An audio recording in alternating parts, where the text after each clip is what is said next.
Very warm welcome to everybody to the All-island Obesity Action Forum workshop. I'm Eddie Rooney. I am the chair of the Safe Food Advisory Board, but I'm also a person who's had a long-standing interest in policy and obesity. So while I'm doing the chairing up here, I really want to hear what the speakers are saying today as well. Absolutely great to see live human beings. And just to say to our online virtual friends, we love you too. And I think we've got about 150 or so registered anyway for today. A few housekeeping issues just before we begin. First of all, the workshop itself is designed around 4 presentations and a Q&A session. If there's time, we will squeeze a question or two after the presentation, but I would suggest you want to hold the hard questions until the Q&A session at the end. We've got Professor Martin White, who'll be on after the break. He will be coming remotely, so we will include the questions directly after his presentation, but we'll take you through that at the time. For online people who are watching us now, if you ask your questions in the Q&A box at the bottom of your screen, these will be visible to everybody and are upvotable, which I have checked is a word. It's a sign of the times. And if you include the presenter's name, who you want the question directed at, that will help us as well. If there are any technical issues, use the chat box at the bottom of the screen. We encourage tweeting, so #ObesityForum, please tweet away during this. And just to say, the event will be recorded. For the live audience, that means you're in your best behavior. For everyone else, it means that we will actually give you instructions on accessing the recording, and those will be emailed to you. So without further ado, we're going to get into proceedings. A great pleasure in introducing Professor Sir Michael McBride to give the opening address. Michael from the Department of Health, Northern Ireland, but he has also been within the system for a very, very long time, the key policy champion in relation to obesity policy and interdepartmental working. So you're very welcome, Michael.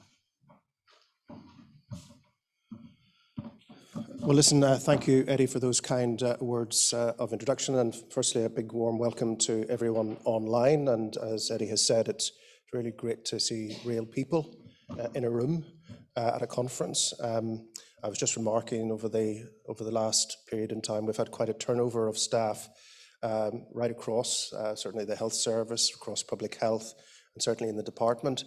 And now as we get to move to hybrid working, thankfully, given all the hard work of public health right across these islands in terms of getting to a situation where we can live with COVID and live in a safer way, thanks to the success of the rollout of the vaccines and new treatments. It's interesting, the one observation I make about everyone when I meet them is their size, because you really can't judge someone from a Zoom call, and some people are really, really tall and other people are really, really small. But it's been an interesting experience. And I'm absolutely thrilled to have been invited along here today to open this important event and welcome you all for taking action on Obesity Across Society workshop. I'd like to begin by thanking the All-island Obesity Action Forum for bringing this event together with support from Safe Food, the Department of Health in the Republic of Ireland, and our own Department of Health here in Northern Ireland. Now, I'm sure you'll agree the programme looks very interesting and inspiring, and having spoken to some of the speakers, I'm really looking forward to hearing your research. I'm certainly hearing the contributions from all of those here and those who will be joining us remotely. I will try and stay for as long of the meeting as I possibly can, because I'm really keen to learn from your experience and from the discussion and Q&A. Unfortunately, I may have to leave before the end. In Northern Ireland, addressing the harm caused by overweight and obesity is a key public health challenge because of the long-term health risks. Not only can this impact on a person's physical health, as we know, but it can also negatively impact on an individual's mental health and their sense of well-being. Obesity can contribute to and increase the risk of life-threatening diseases, including heart disease, stroke, type 2 diabetes, some cancers, including postmenopausal breast cancer, and significant mental health challenges and issues such as depression and complications in pregnancy. And there's absolutely no doubt that the COVID-19 pandemic has further shone a light on the health inequalities for people living with being overweight or obesity, where we saw the complications, the admission rates to hospital being significantly greater in those living with obesity or those who were overweight, and similarly those living in areas of socioeconomic deprivation. And what we should take away from the COVID-19 pandemic is an opportunity to redouble our efforts to address those health inequalities and to address those wicked problems right across society that for too long we've been describing. And for now, what we need to do is work across government and work across society in addressing those issues. The most recent robust statistics from the Health Survey report in Northern Ireland reported that overall 64% of adults here in Northern Ireland were either overweight or obese, so 37% overweight and 27% obese, and nearly a quarter, 26% of our children aged 2 to 15 years of age were classified as overweight or obese. So 18% were overweight and 9% were obese. And again, thinking of the pandemic, those public health challenges only got greater. Whilst there have been some positive impacts of the pandemic, and we've seen that in a sense of community, and we've seen that in terms of the collective and collegiate response, in terms of the impact on mental health, the impact on physical activity, particularly amongst children, and the impact on eating habits, and the impact on obesity and consumption of alcohol, use of drugs, etc., has all been even greater. The cost of being overweight and obesity can extend far beyond the public sector and affect individuals, families, communities, the economy, and society as a whole. And the most recent total estimated direct and indirect financial costs of overweight and obesity was just over 457 million per year. Now, we also know the wider benefits, health and social, for people in respect of eating a healthy diet and being physically active. And I want to commend whoever was doing the catering this morning, because there were some very healthy choices available to us. The National Diet and Nutrition Survey data for Northern Ireland reveals that overall the population consumes too much saturated fat, added sugars and salt, and not enough fruit, vegetables, oily fish, or fibre compared with current government standards. And data from the Health Survey shows that only 57% of the population meet our physical activity guidelines. Now, to address this, Northern Ireland currently has a life course obesity prevention framework known as a Fitter Future for All, which ran from 2012 to 2022. It's overseen by the Obesity Prevention Steering Group, and the framework itself aims to tackle the issue of overweight and obesity throughout all settings and all life course stages. But most current indicators show that we still have a very long way to go to see any real positive change. A successor for the obesity prevention framework is currently being developed. A project board has been established. Thematic workshops are currently being held to identify new evidence-based outcomes and actions which will cover both prevention and treatment. Now, our vision is to help create the environment in Northern Ireland which makes the healthier choice the easier choice and reduce the risk of related harm for those living with overweight and obesity through promoting a healthy diet and physical activity. Now, today is a good opportunity for you to support and to inform the development of this across our communities, and for us to learn from the good work underway here in Ireland, Northern Ireland, and wider afield. So I'd encourage you all to get involved. I believe it's essential we all come together and work collaboratively to promote healthier choices and to overcome barriers. We need to own this. This needs to be ours, and we need to make significant progress. Now, one of the key issues which has arisen during our co-production workshops to date has been weight stigma and how language and attitude can act as a barrier to people. In recognising this, we have committed to working with those living with being overweight and obesity to host a workshop specifically on this topic. I hope this is a sign of our commitment to further recognising this issue, and the strategy will be informed by person-first language. I anticipate that the final strategy will contain further commitments around embedding this language and approach in the implementation of the strategy. It needs to be accessible. It needs to be accessible to everyone in the population here in Northern Ireland. Now, we can't address issues like overweight and obesity on our own, and I'm committed to continuing to work in a cohesive manner across the island of Ireland with my counterpart in the Republic. And we have very good and very effective relationships across many, many areas of public health over a long number of years. But we need to promote that networking, that collaboration, and the exchange of best practice, north, south, and east, west. And I want to finish again by thanking the organisers for putting together this impressive event. I'm sure we'll all learn and be inspired to do more. I trust you will enjoy the rest of the event. And my only ask of you is that you go away with 3 things that you're going to take away from this event today, that you're going to embed in your practice, that you're going to find out more about, or that you're going to contribute to the development of the framework here in Northern Ireland, or the work that you're doing in other parts of this island. So thank you very much indeed.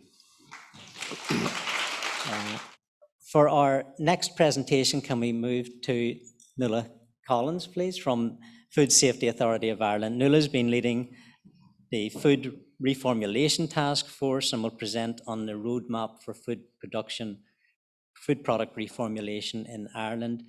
For information on the biographies of our speaker, if you're going your wee QR code, just have a wee look at that and you'll get all the details of everybody. Nuala, you're very welcome.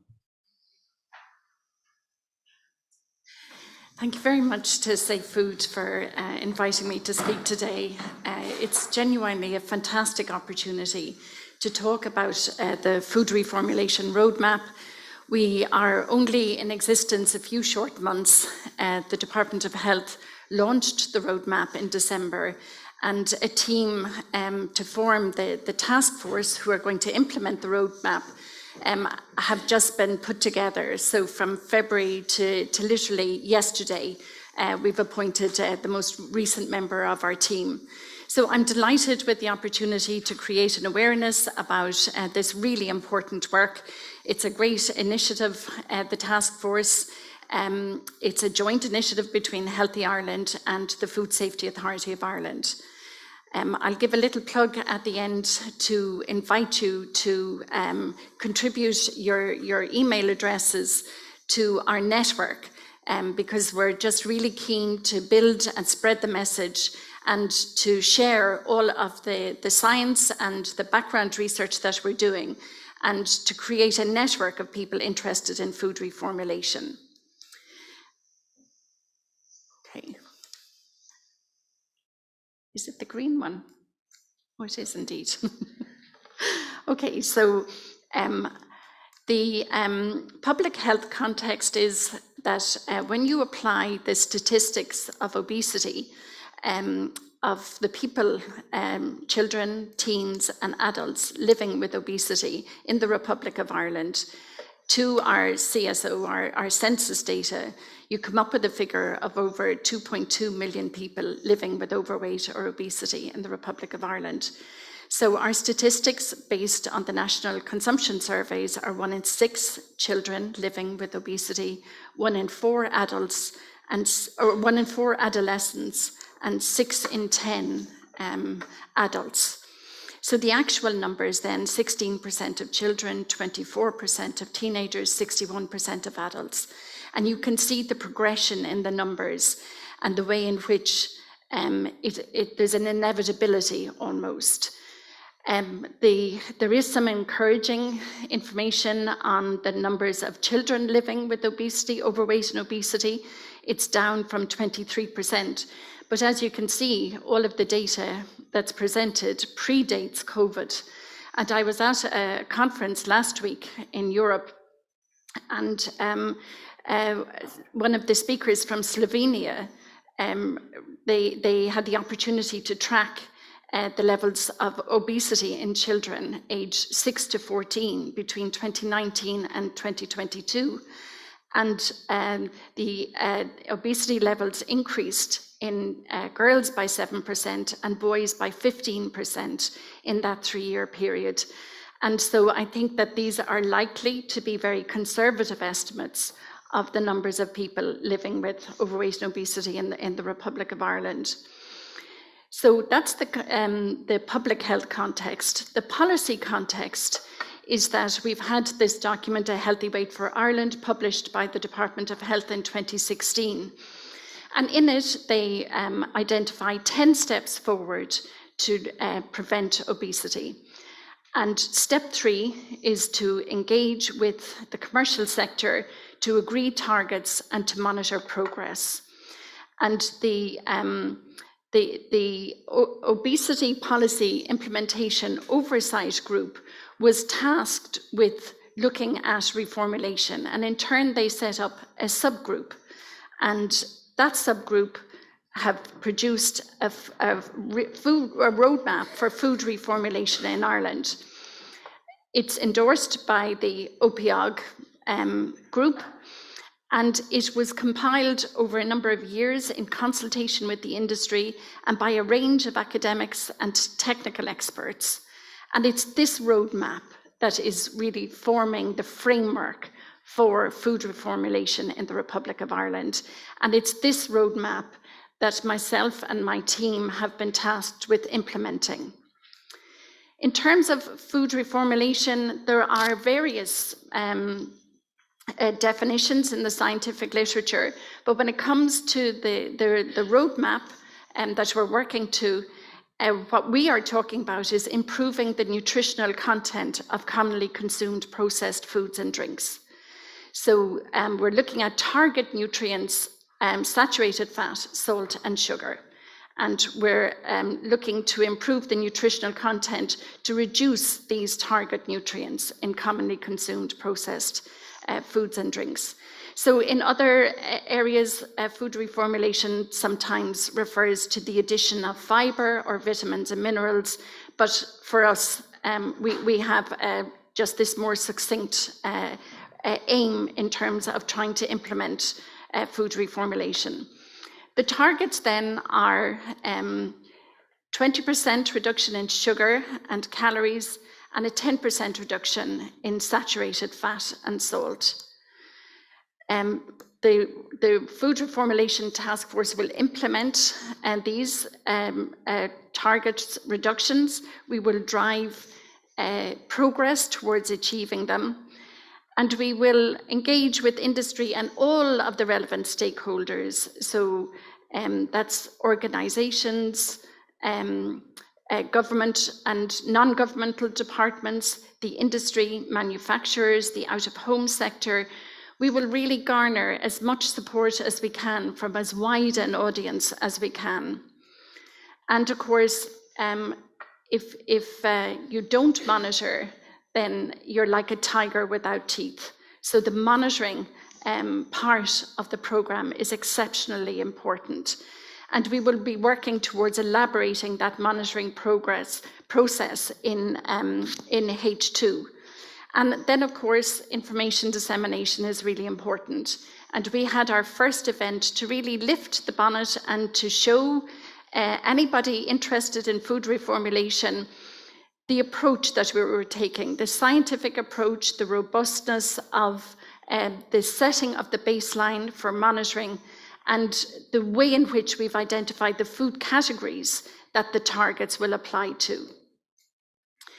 So I don't need to tell all of you listening in and here at the event today, the scientific evidence of harm is compelling. When it comes to sugar, EFSA just published earlier this year a scientific opinion on the tolerable upper intake level of dietary sugars. And there's a strong level of evidence for the role of sugar in causing obesity and high blood pressure. With saturated fat, the second report again reinforced the links between saturated fat and cardiovascular disease, and the global benchmarks for sodium reduction published by the WHO have again reinforced the links between salt, high blood pressure, stroke, and cardiovascular disease. And it's not just the science that tells us that we have to move in this direction. Consumer opinion is very strong, and it's very timely that my presentation follows Laura and the team there. This is the consumer opinion that was carried out by safefood in 2013. So 87% of consumers support the idea of government working with industry to improve the nutritional content of processed and packaged foods. And Eleni, I was really interested to see that's now 89% in the most recent survey. So really strong consumer support for this work. And of course, there's great support in the regulatory world. There are legislative proposals that are due in 2022 and 2023 that can really underpin and drive food reformulation in Ireland. So we have the front of pack label proposal that's coming forward, nutrient profiles, and public procurement. So these are all part of the farm to fork strategy. And the use of nutrition and health claims on food product labels is really dramatic. A lot of food manufacturers use this as a tool for marketing and for communicating information about products. But with the development of a nutrient profile, the idea is that only healthy foods will be able to carry nutrition and health claims. And so whilst it's really obvious that a food manufacturer will not want a negative labeling system, whichever that front of pack labeling system is put forward, it's clear that a food manufacturer won't want a red or a negative indicator. But the nutrient profile is very powerful in also driving reformulation. And then obviously public procurement. Again, the conference I attended last week, somebody from Denmark was talking about the 11,000 establishments that can only provide food options in a food catalogue that meet with healthy and sustainable goals. And if the public procurement legislative proposal regulates for the composition of foods that are available and publicly procured, again, we will see a massive drive towards reformulation. If you're a food manufacturer and you cannot get listed in the food catalogue unless your food is healthy and sustainable, then it's a great impetus for industry to reformulate. So the regulatory environment is really going to help us in our goals towards encouraging the food industry to reduce saturated fat, salt and sugar. And of course, these are voluntary targets. And so we really need the cooperation, but it's very helpful to know that there are external forces as well that can help drive and underpin the change. So part of the roadmap and part of the ambition to make sure that the reduction in saturated fat, salt and sugar would be targeted at the right places, we had to look at what food categories this was going to apply to.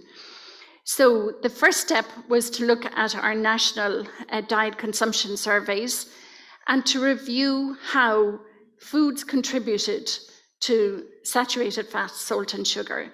And we looked at children's diets first, and then we also sense checked against the entire population and adult intakes. It's all the one food system. And whilst our children are the vulnerable group and the group that we really want to protect, it makes sense that the food categories where the salt, fat and sugar targets are aimed at are also beneficial for adults.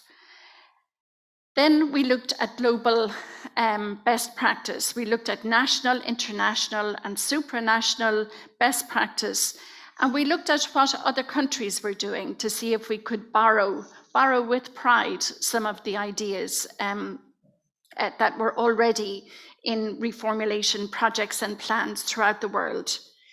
And then finally, the roadmap said we needed to sense check against top shelf foods, against the Best Remap project, which is a European project focused on monitoring food reformulation, that we would align ourselves with the PHE Sugar 2017 and Salt 2020 reduction programs, and that we would keep an eye on what was best practice in Europe. So all of these elements have actually been distilled down into the recommended food categories to which the targets will apply. We have 40 of those food categories identified. We presented on the 1st of June at a webinar event to the industry, to the technical experts, the scientists, the people interested in food reformulation. This approach, it was described in detail by Dr. Breach McNulty, who synthesized the IUNA survey data to come up with the food categories according to this plan. And we will publish the food categories in a week's time. At the end of June, we will publish the food categories. To set the baseline, the food reformulation roadmap is over a 10-year period from 2015 to 2025. And in order to do that, we needed to understand what the nutritional composition of the diet that Irish people were eating. And we can do this by looking at the data that was collected as part of our national diet consumption surveys, the children and the teen survey, 2017-18 and 18-19. And this time frame is it's within the target period. And so we have to model some of the data gaps. But I'm very pleased to say that we have a statistician and a data analyst as of yesterday working with us and creating this baseline. And again, that report will also be published at the end of June. The monitoring approach is going to be of great interest to industry, and we will work on that in H2. As I've mentioned, the team recruitment for the team started in February, so we're kind of 5 months into the work plan. We really just have started, and the monitoring approach is incredibly important. But from all of the work that we've done so far, we can see that in FSAI, there's a long tradition of expertise in the area of reformulation and in market scans and market snapshots, laboratory analysis and monitoring of the sodium content of food since 2003. So the various elements of our expertise come to bear in this monitoring section. So what we think it'll look like is roughly laboratory analysis of key food categories for salt and sugar. We have been monitoring salt since 2003. We're adding sugar now, and we hope to add saturated fat as well. We will monitor the label nutrition information on 2 or 3 categories per year, and we will do label verification work, because what's in the product is sometimes not what it says on the label. And we know that there are some categories that are very sensitive around certain nutrients. So we will continue to monitor and understand that what we're measuring is really what's in the food.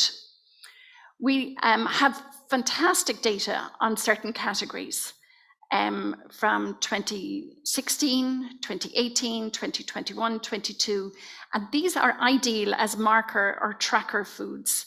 So they will be key brands, and we have asked UCD to analyze the national diet surveys to tell us what the key food groups, key food categories that are going to impact the most. We've asked them to characterize the nutritional composition of those categories to give us the min and max, the mean and median composition of salt, fat, and sugar. And we think that we may be able to create a food index.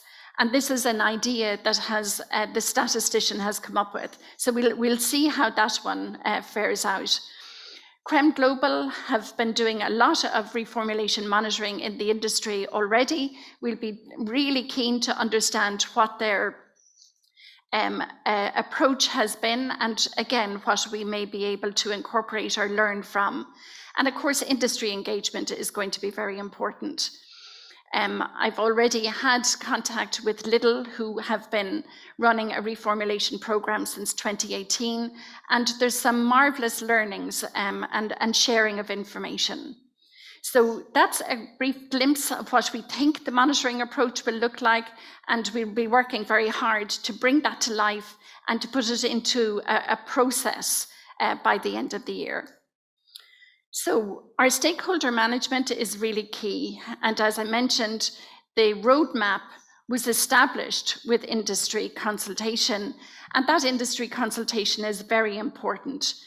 The industry know their products really well, and they understand the limitations, the rate at which they can achieve change. And we favour a gradual reduction in the target nutrients in salt, fat, sugar and calories, but it really is up to the industry how they reach those targets by 2025. We will continue to engage with the industry and to understand their challenges and to discuss how we help them move towards meeting the targets. I've mentioned a couple of times now our stakeholder event on the 1st of June. We had a great level of interest in it, and anybody who would like to be informed of what's happening in food reformulation in the Republic of Ireland, foodreformulation@fsai.ie is our email address, and anybody who would like to join our network and receive updates, please drop us a line.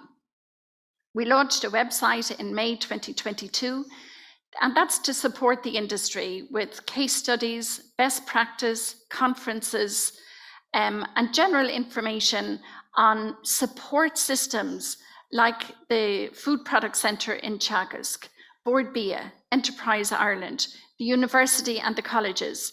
There's a huge level of support there for companies who want to try and meet the targets, and for whom reformulation is a very new message.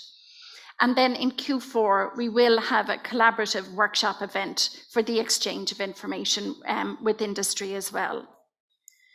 So just coming to the end now, the program management, we're a team of 4, and we have some external contracts as required.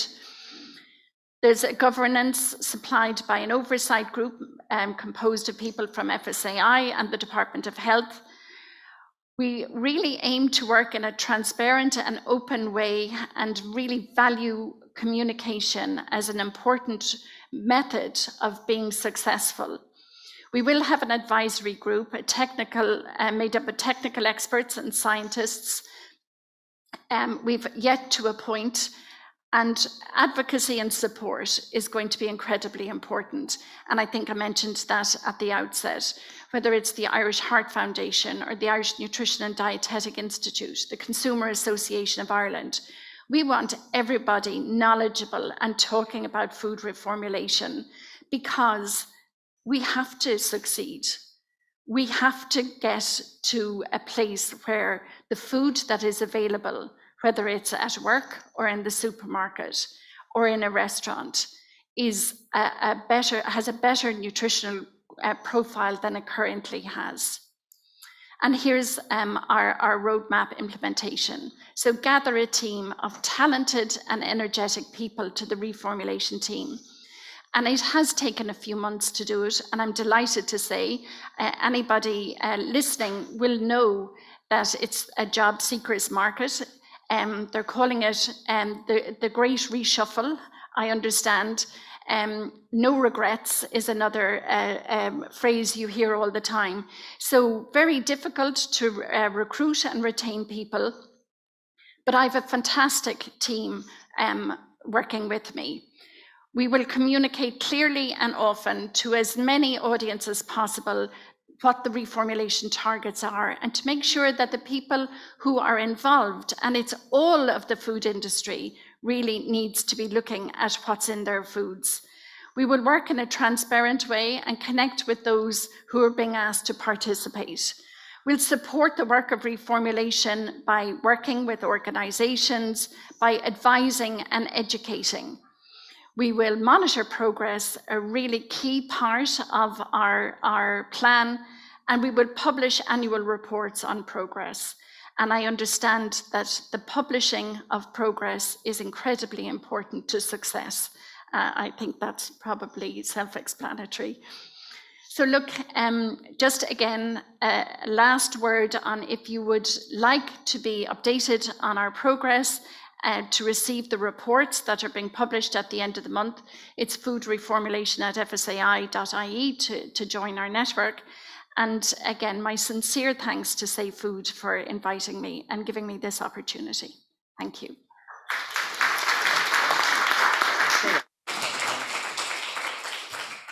Thank you very much, Nuala.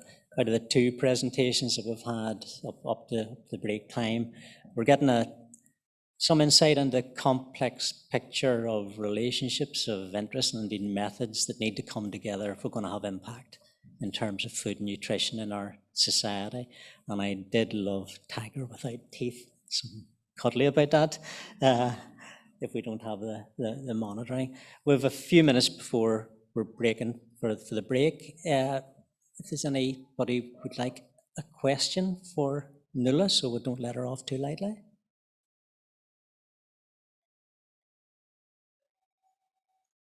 Michael? Can I ask how successful you think a voluntary approach and engagement with the industry might be? There's plenty of evidence of successful voluntary programs, but there's equally a lot of criticism of voluntary programs. At the event on the 1st of June, Tom James, the head of Healthy Ireland and this programme, was asked the very same question, and he indicated that there will be national measures if we're not successful at taking this voluntary route. So I guess we will try voluntary first.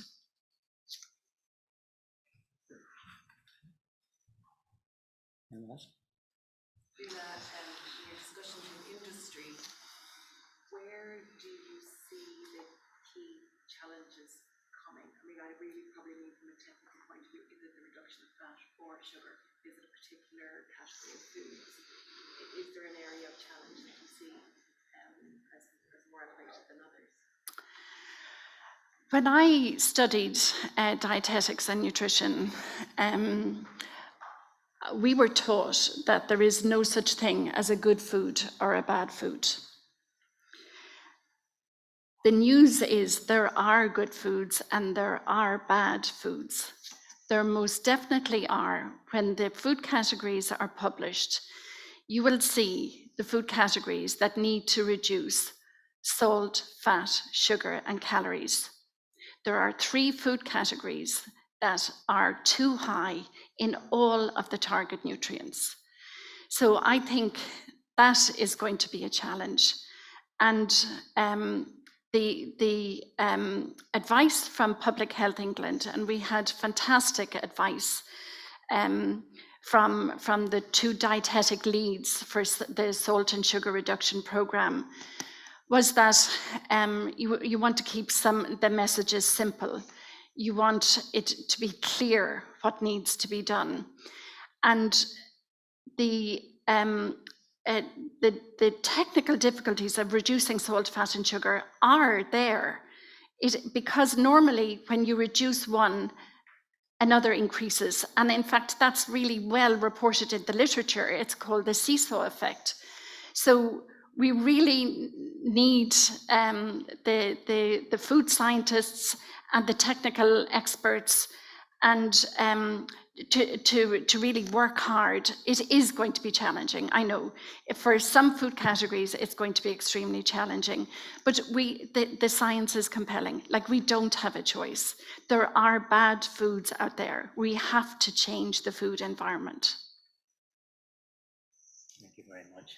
We're going to save the remaining questions for Q&A, and thanks very much yet again, Nuala. And we're now going to run into the second half of 2 further presentations.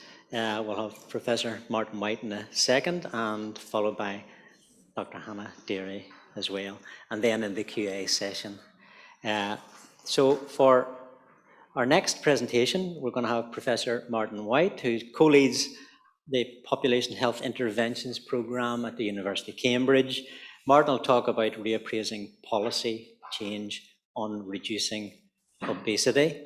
And Martin is going to be joining us remotely, so we will take the Q&As for him directly after his presentation. So Martin, have we got you here? Great. Well, thanks very much for inviting me. It's a pleasure to be here and look forward to speaking to you. I want to start by showing you a graph.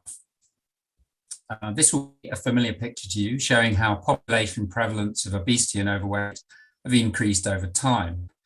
In this case, in England, but I'm sure you have similar graphs across Ireland. What I want to draw your attention to is the policy context. Over the more than 30-year period since 1990, government has developed 14 strategies related to tackling the challenge of overweight and obesity in England. And within these 14 strategies, there were 689 separate policy proposals relevant to reducing obesity. What we can conclude from this is that none of these strategies or policies have been able to reverse the rise of obesity and overweight over this period. That is not to say that some of them may have had a positive impact, but overall they've been ineffective. This analysis comes from the work of one of my PhD students, Dolly Tice, and is reproduced in this paper in Millbank Quarterly. This is not earth-shattering science. It is very simple, descriptive analysis of what has been done using a number of simple frameworks. But it was surprising that no one had done this before. And herein lies the challenge that I'll try to address in the next 20 or so minutes. Why has the country to date successfully reduced obesity?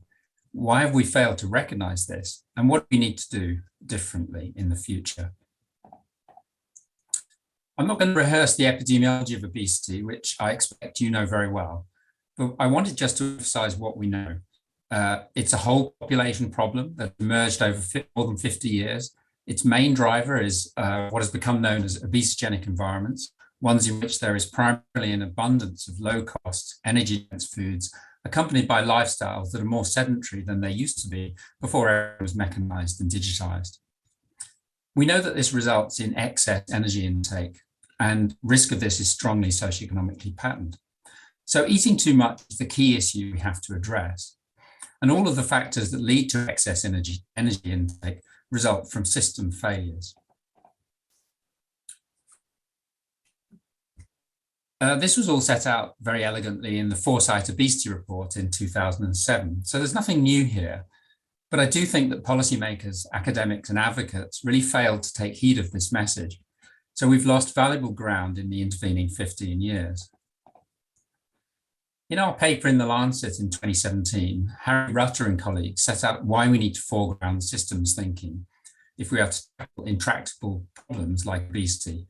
And I'd like to spend a few minutes emphasizing why this is the case. First, some basics. This is a Saturn space rocket of the sort that NASA led, that led the NASA Apollo missions to the moon and back in the 1960s and 70s.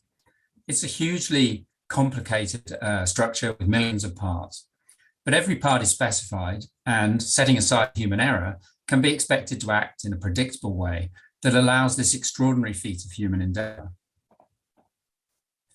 Complexity, on the other hand, describes systems that are chaotic and less predictable and are capable of evolution. Such systems are made up of many components, often arranged hierarchically at a number of scales, which interact dynamically. Such systems or components of them exhibit common behaviors. These are associated with the key property of emergence. That is, behaviors that cannot be inferred by the behavior of the system components alone.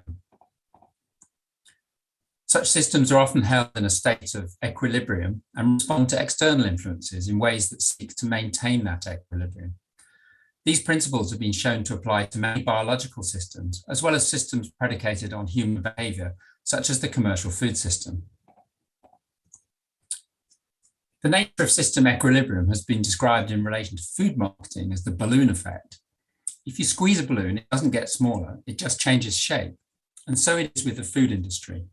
Apply a tax or a regulatory measure, and the system will adapt in ways that aim to maintain its equilibrium point. For example, generating the same level of profits and growth. And this may mean behaving slightly differently, but for the industry, the goal remains the same.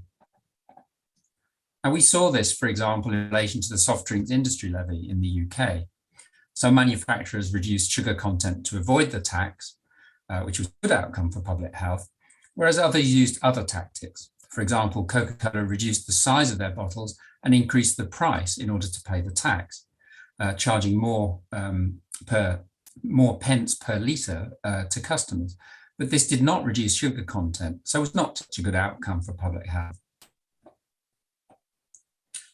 A complex systems understanding is important for public health because it forces us to rethink the ways we conceive problems and identify solutions. It encourages a shift of thinking away from simple, linear, and unimodal causal models towards understanding the processes that underlie a system of change.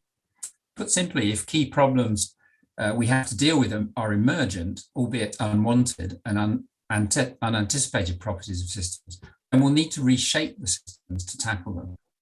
It also reminds us to think about unanticipated consequences, the ways the system will react.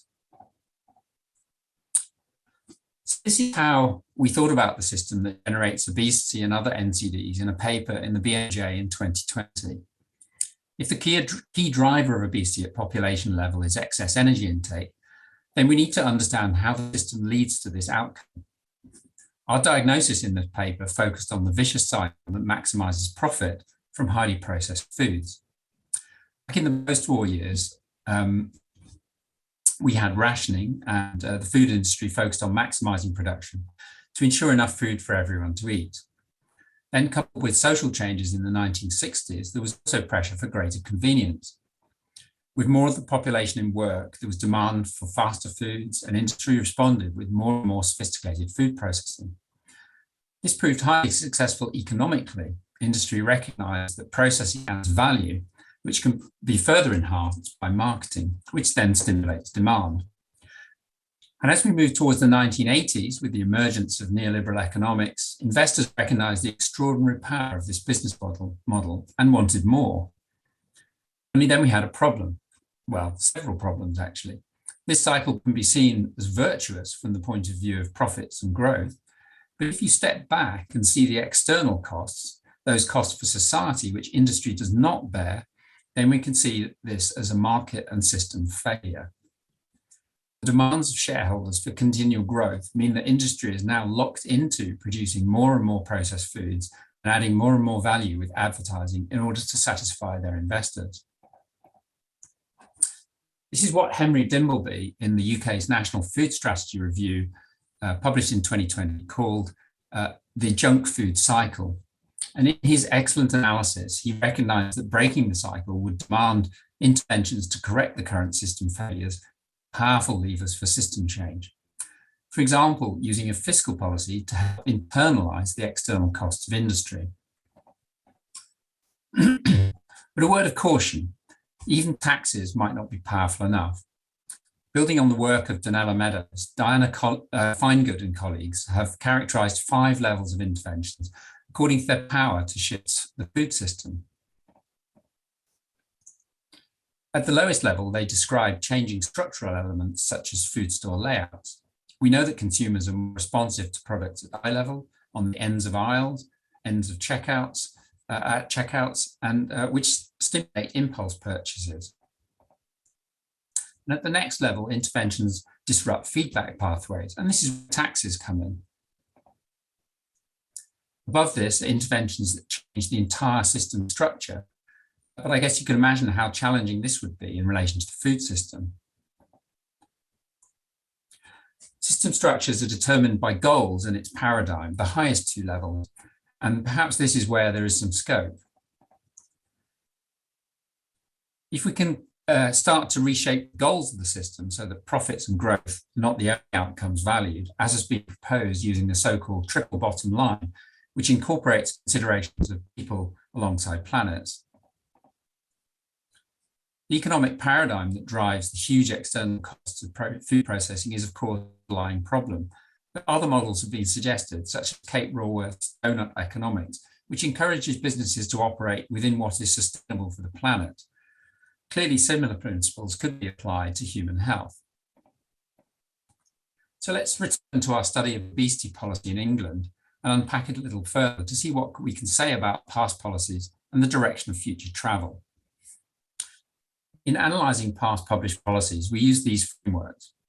Firstly, we determined whether policies had focused on diet or activity or both.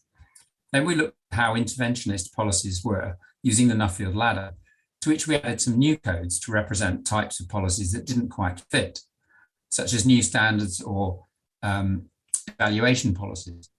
We also looked at the extent to which interventions made demands on individuals using Backhoe's framework.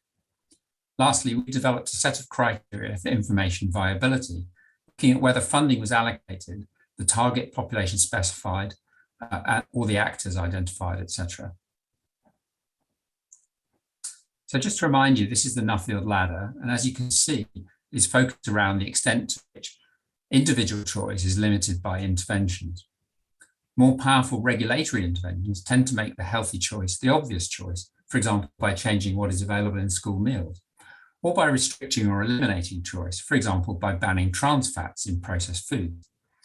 Clearly, we want to be operating at the top of the ladder to stand a chance of shifting the programme.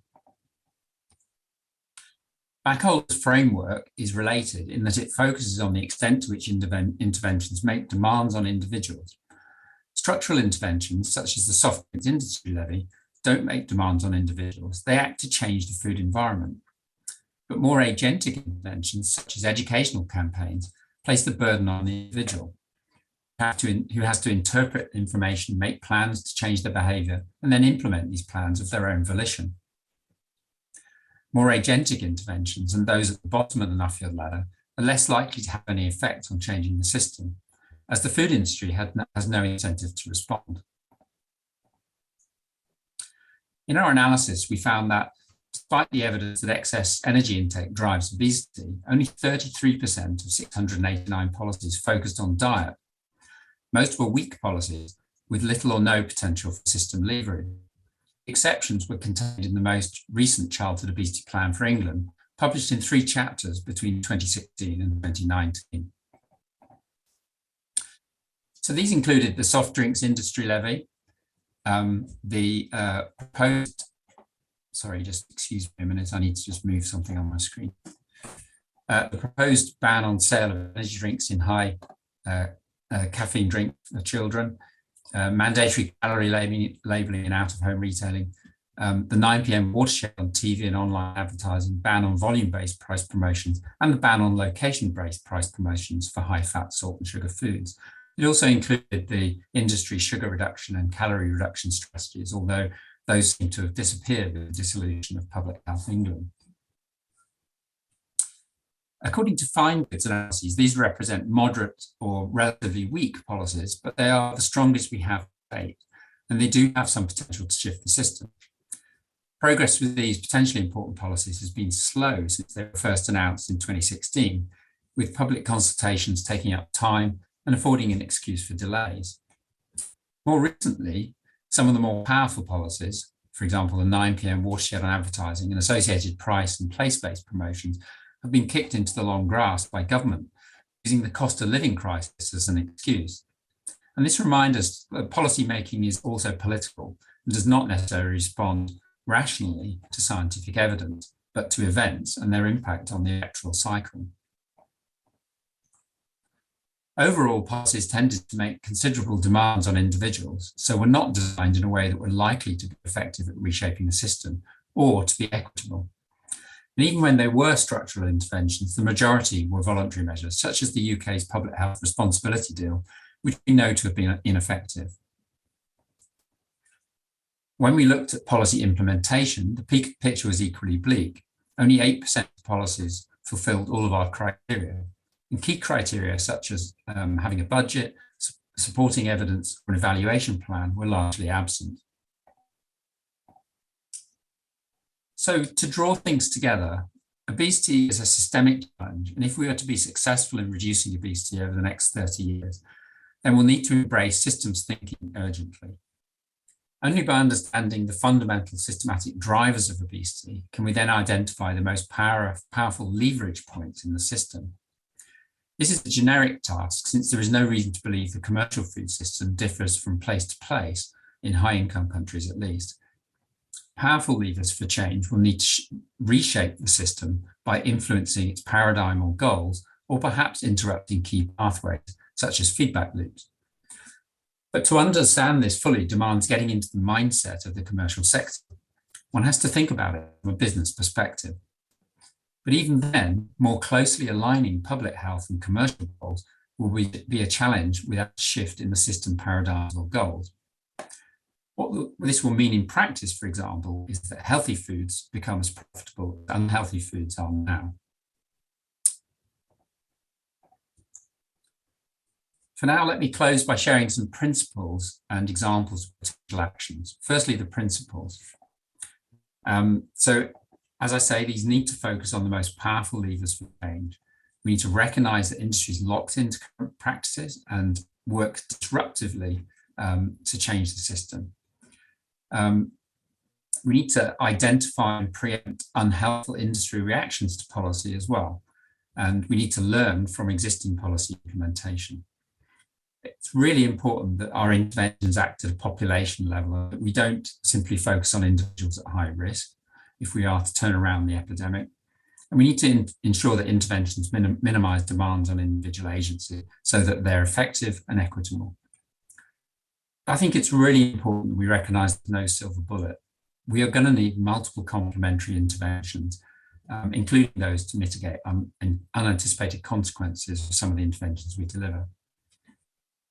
I think a possible win might be to link health and sustainability agendas, because I think the sustainability agenda and climate change is having greater traction on industry than the health agenda currently. But we also need to recognize that reversing problems that have taken 50 years to evolve may take an equally long time to resolve. This is an extremely long game. Recognizing that, as a result, policies cannot stand still. For example, taxes or subsidies need to be index linked to ensure they remain effective.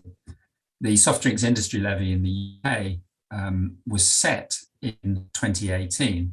Of course, 4 years later, especially with inflation rising, the impact of that policy is going to decrease over time.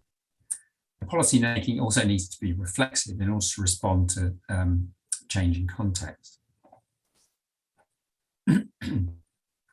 So finally, let me share some examples of potentially more powerful interventions that we need to be thinking about. So some of the things here have been talked about, but not in relation to health specifically.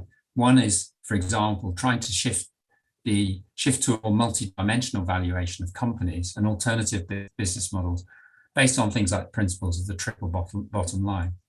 So this will be getting companies to value not just profits, but the environment, health, and social value. One of the ways to help push this might be to develop new metrics and accounting methods to hold companies to account in relation to external costs.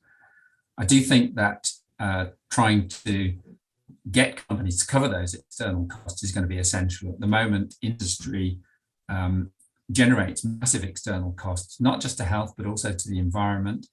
And at the moment, society has to pay for these, and that is unfair. So I think we need to eliminate subsidies that reinforce unhelpful externalities, have incremental taxation that increasingly internalizes costs and stimulates reformulation. And I think that needs to cover a range of foods. So having a tax just on soft drinks, just one element of diet, is probably not enough. And I think we need to escalate that taxation over time according to industry responses. And then other key things which are obvious in a way, we need to regulate marketing of less healthy foods. If you intervene with things like taxes, industry will market more in order to promote their products. The theory of the balloon effect suggests that, and that's exactly what we see. So regulation of marketing is going to be essential for unhealthy foods. I also think that developing nationally mandated evidence-informed front-of-pack labelling would be helpful, avoiding exceptions. We have very weak voluntary labelling in the UK currently. But I think we also need to set new standards for corporate political activity to reduce the commercial influence over policy making in the public interest. We've seen, I think, important influence of the commercial sector on policy making in the UK over the last few years. And the commercial sector is not a neutral player in health or environmental policy making, and should therefore not have policy making. The extent of the tactics they will deploy to prevent them from policy from affecting their profits and growth is part and parcel of the complex adaptive system that we need to change. Industry should not be allowed to call the shots, and we should resist the temptation to allow them to be part of the solution. They are the cause. So that's all I have to say. Thanks very much for having me, and I'm very happy to answer any questions if there's time now, or people would be very welcome to email me if you have questions or comments. Thanks very much.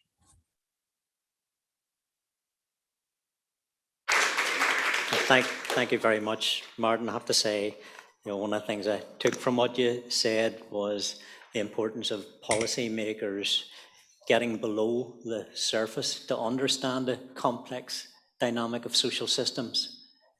While we're formulating policy, I feel an element of guilt because I was shaking during part of that, because I started as a policymaker in 1985, and I dread to think of the number of policies that I produced that didn't work. But we learn. Right, any questions for Martin? Well, we microphone there, so we'll get the microphone to you before we get you.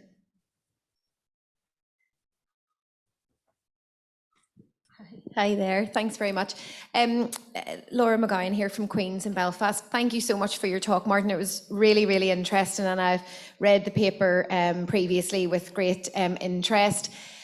I just wanted to ask, I suppose more broadly, you've presented a really good and compelling argument there in terms of how we need to, work and make policies work. And I just wondered if you had any experience then of trying to interact and influence policymakers on a more practical level, as opposed to presenting the academic evidence, because that's something we feel here in Northern Ireland at the moment, that we feel quite strongly that we've gathered a really good evidence base and we're collating all of that evidence, but it's conveying that and having some impact. So any thoughts on that would be very welcomed. Sure, thanks for your question. It's a very good question. So I think you're absolutely right. I think the important thing is that scientific evidence is not enough to influence policy, and that's absolutely clear from all of the policy research that's been done. There are many, many factors that influence policy. I think that there are lots of things we could do as academics. One of them is to think about ways that we can publish our findings or push our findings towards policymakers in ways that are less academic. So thinking about things like policy briefings to accompany papers. But also I think it's important to remember that politics seems to kind of operate in the realm of storytelling.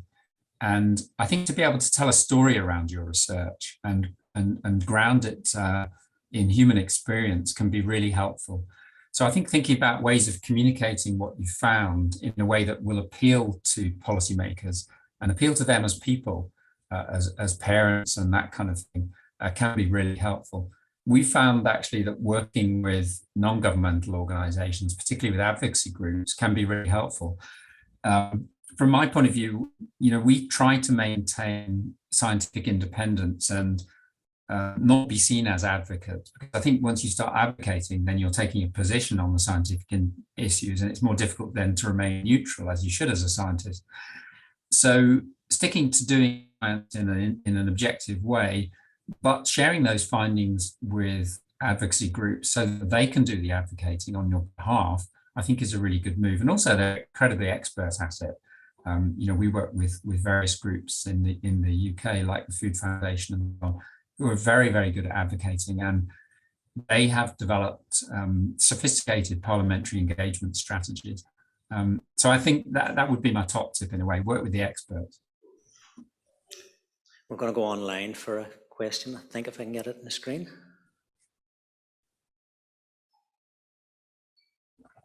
I'll read this out. The research that was presented earlier today showed strong support for child-focused policies.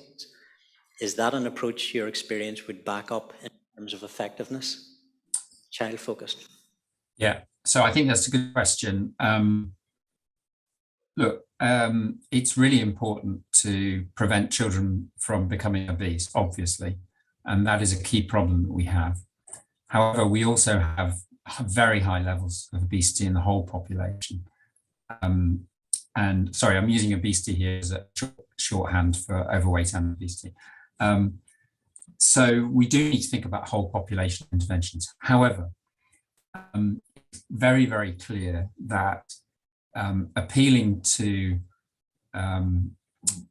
the interest in children among politicians and their sense that they have to act for children in a way that they don't for parents is really important. So I think it's much easier to get a policy across the line if it's focused on children than if it's focused on adults. And this was a very smart move, I think, by a number of policymakers in relation to the childhood obesity plan in England, in the UK. So I do think it's a tactical move, to be honest. That's not to say children are less important than adults, and in many ways I would prioritise children anyway, because I think it's important that we give children the best part in life. But I think tactically, from a political point of view, it's also incredibly important. Final question for her?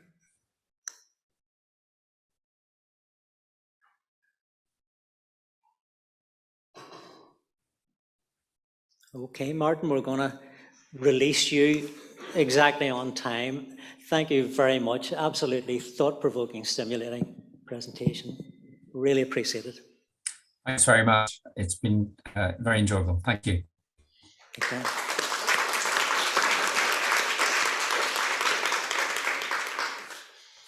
Okay, we're back in the room now for the build-up that we've been making for Hannah. Our final speaker, Dr. Hannah Dearie, a dietitian working with the Public Health Agency. Hannah will present on nutritional standards in the health and social care for staff and visitors. Go. Thanks very much. Wow, it's weird to see everyone and actually be able to make eye contact, which is lovely. I only really realised that recently, that Zoom is great. You can still see people, but actually to make eye contact is lovely. So thanks very much for having me, inviting me along with Safe Food. And today I am going to present on the nutritional standards in health and social care across Northern Ireland. And in doing so, I'll give a wee bit of a strategic background, some statistics, and also then just work to date and planned work going ahead. So in Northern Ireland, there are a number of strategic drivers. So we have Programme for Government, the Draft Outcome Framework is a really important one. We have Making Life Better, the Executive's 10-year Whole Systems Public Health Framework, as well as then community planning. So working across the sectors within communities where really the change is needed the most. And of course, our current transformation programme, which includes Health and Wellbeing 2026, Delivering Together, and Systems, Not Structures. And then you can see from this slide, we have a number of strategies that align then to the area of obesity. And again, I use obesity as the umbrella term to mean overweight and obesity. And we can really see then in relation to the nutrition standards, we are talking about the Department of Health and a Fitter Future for All strategy. Sorry, I should say I have to use the lectern mic. I didn't get the sort of Britney Spears look because I don't have a pocket. So that's why now my paper is heading off the lectern mic. So within Northern Ireland, we have the Regional Obesity Prevention Implementation Group, which is an acronym that we call ROPIG, and it focuses on a whole systems approach to obesity. So in searching for solutions for obesity, there have been many attempts and lots of great work to encourage behaviour change of individuals who are living with obesity.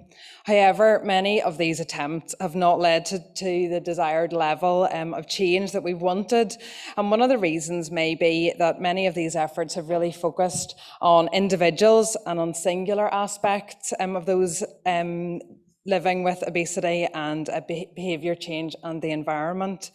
So it seems that focusing on these singular issues alone may not be effective enough. And how can we address this? And some of these factors then, while ignoring other more simple approaches, we need to look at then that whole systems and understand it and help alleviate the issues. So Dr. Michael McBride has already really highlighted then the statistics around this, that children entering P1, there are already 22% of them who are living with obesity, and this rises then into year 8 that the 27% of children are already living with obesity or overweight in Northern Ireland. And unfortunately, within the adult population, this has also increased from our 2018-19 statistics and is already far away from the Fitter Future for All targets and moving in the opposite direction. We can also see then the percentage of people who are physically inactive as well are really high for children and adults. And unfortunately, there are health inequality issues as well. And those living within the most deprived areas are more likely to live with overweight or obesity and are less likely to take physical activity. So then the key strategic document, as we've now heard a couple of times today, is a Fitter Future for All. And a new strategy is under development and will be consulted on and published then in 2023. So prevention is typically taken forward through actions to address 2 main areas, so improving nutrition and diet and increasing participation in physical activity. So acknowledging these, there are 2 overarching objectives within the framework. So to increase people who are eating a healthy and nutritious diet, as well as increasing the population to meet the CMO guidelines. So one of the outcomes within a Fitter Future for All is that minimum nutrition standards are developed for all public sector procurement of food and drink. And it's really, really important that we have a strategy outcome aligned to this work, because it really ensures that there will be action on the issue.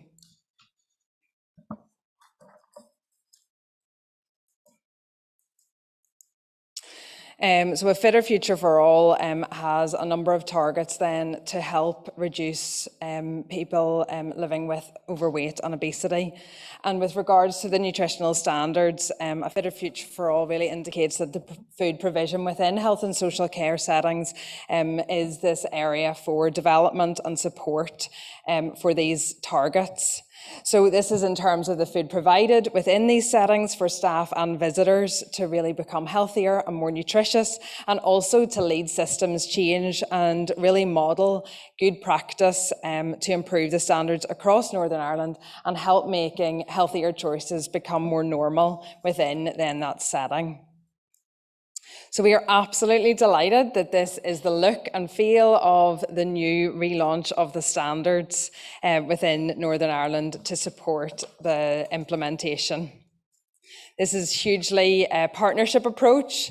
So the Food Standards Agency and Safe Food, along with the Public Health Agency, we are joint funders of the implementation of the standards, and we work really, really closely then with all of the 5 health and social care trusts, Procurement within Business Services Organisation, the Department of Health, the Hospital Catering Association, and also the Public Health Dietitians Group across Northern Ireland. This is a screenshot of our current steering group. So this is part of our governance structure, but we really have to acknowledge that this has been a long journey. There have been staff changeover, and there are lovely colleagues sitting in the audience. So we have Joanna and Jennifer and Sharon, and also it's lovely to see Donna, who was the implementation lead over a number of years. So it's really lovely to see lots of colleagues within the audience, and also acknowledge the current steering group on the screen. So the rationale, the why are we doing this? So health and social services across Northern Ireland employ around 72,500 staff. So that's a huge number. And we can't even count then the number of visitors who are within the system as well. And many of these staff use the staff canteens, restaurants, cafes, vending machines, private retail outlets for many of their meals and snacks. And so these standards will have a particularly positive impact then on the health and well-being, we hope, of our colleagues and visitors across Northern Ireland. Then a bit of background, a bit of a journey. This has been scattered with lots of plain sailing and huge thunderstorms. So the launch of the standards originated back in 2017, and it really helped build on the valuable work that was already underway across the region within the Health and Social Care Trust to really make healthier food an option for staff and visitors. But we feel that the momentum for this has really been strengthened at a regional level now with the implementation, and we have a nutrition standards document. So then in 2018, the PHA, Safe Food and FSA provided equal funding for a strategic implementation lead with administrative support to drive forward the issues of procurement and the audit of food provision. Then during 2018-19, an expert panel made up of dietitians, nutritionists and public health experts reviewed the standards in line with the current evidence and taking account of practical issues within the catering and procurement systems. These are just a few documents that were reviewed during the 2018-19 review. So within England, we looked at the government buying standards and also their healthier and more sustainable toolkit. And in Scotland, we reviewed their Healthy Living Awards. And in Wales, then we looked at their framework and awards for health and wellbeing in the workplace. So as we continue then further along the journey, we all know our lives changed forever in 2020 when the COVID-19 pandemic hit. We really want to acknowledge the hard work and dedication of our catering colleagues who went above and beyond and provided free meals for the staff within health and social care settings, lifting morale and providing that much needed sustenance during that time. So in fact, some of the trusts are only now ceasing the availability of free tea and coffee for their staff now in the rebuild and recovery phase. So we really hope that staff have felt supported during that time. During 2021, the first phase of the project has been completed with the strategic oversight and implementation. So the implementation lead had produced an end of project report and recommendations within that. And recommendations really highlighted that we needed to move to more local implementation and support. So 2022 has really brought about new opportunities to help shape the future and the implementation. And in March, we are absolutely delighted to say that we have launched the revised standards with support from the Health Minister, Robin Swan. So this is how our nutritional standards look now. We're totally delighted with the branding and how our logos and things can be translated then within the bullet points and everything throughout the document. So it's a nice, small, neat document. So this is it. And we feel it's nice and manageable for catering staff to use and implement. So the standards are based around the Eat Well Guide. They are food-based standards in line with the government recommendations. So examples of some of the standards, so increasing fruit and veg. One of the standards is that a portion of fruit should be cheaper than a hot or cold dessert.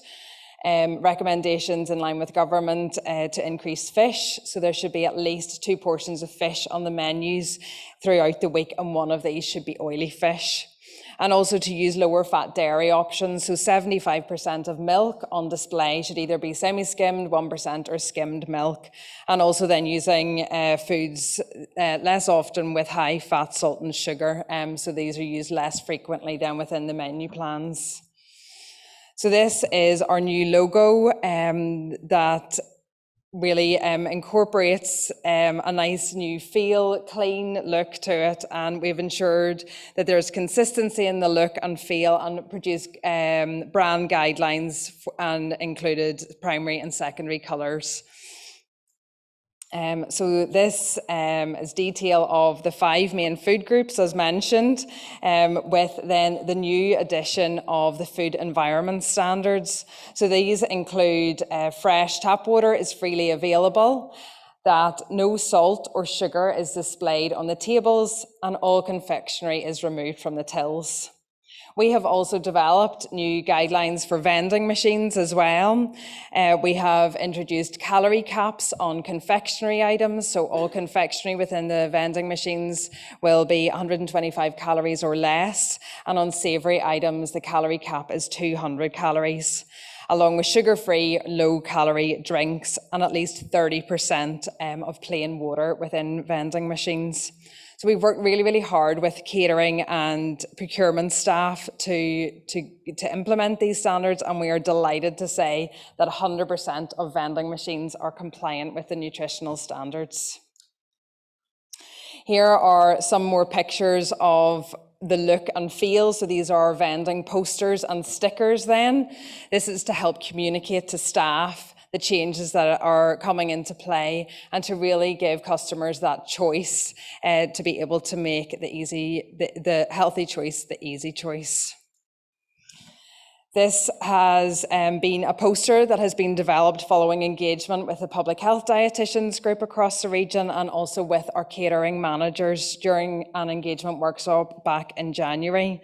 So they communicated that staff who are customers within the restaurants and cafes were sort of giving a wee bit of negative feedback of, oh, why can't we have chips every day, and why can't we have our cooked breakfast every day? And they wanted a wee bit of support around that communication piece, the reasons for implementation, and that we want to really be leading the sort of systems change around this. We have also produced and distributed these pop-up stands as well. So 6 were delivered to each of the trusts, to the dietetic and catering teams, so they could choose whether they went in the restaurants, whether they went at the front door, again to highlight to visitors that they were entering and could avail of healthy food then within the setting. So as I said, we were absolutely delighted then back in March to launch the standards with the Health Minister. And also you can see photographed here, we have the Chief Executive of the Public Health Agency, Aidan Dawson.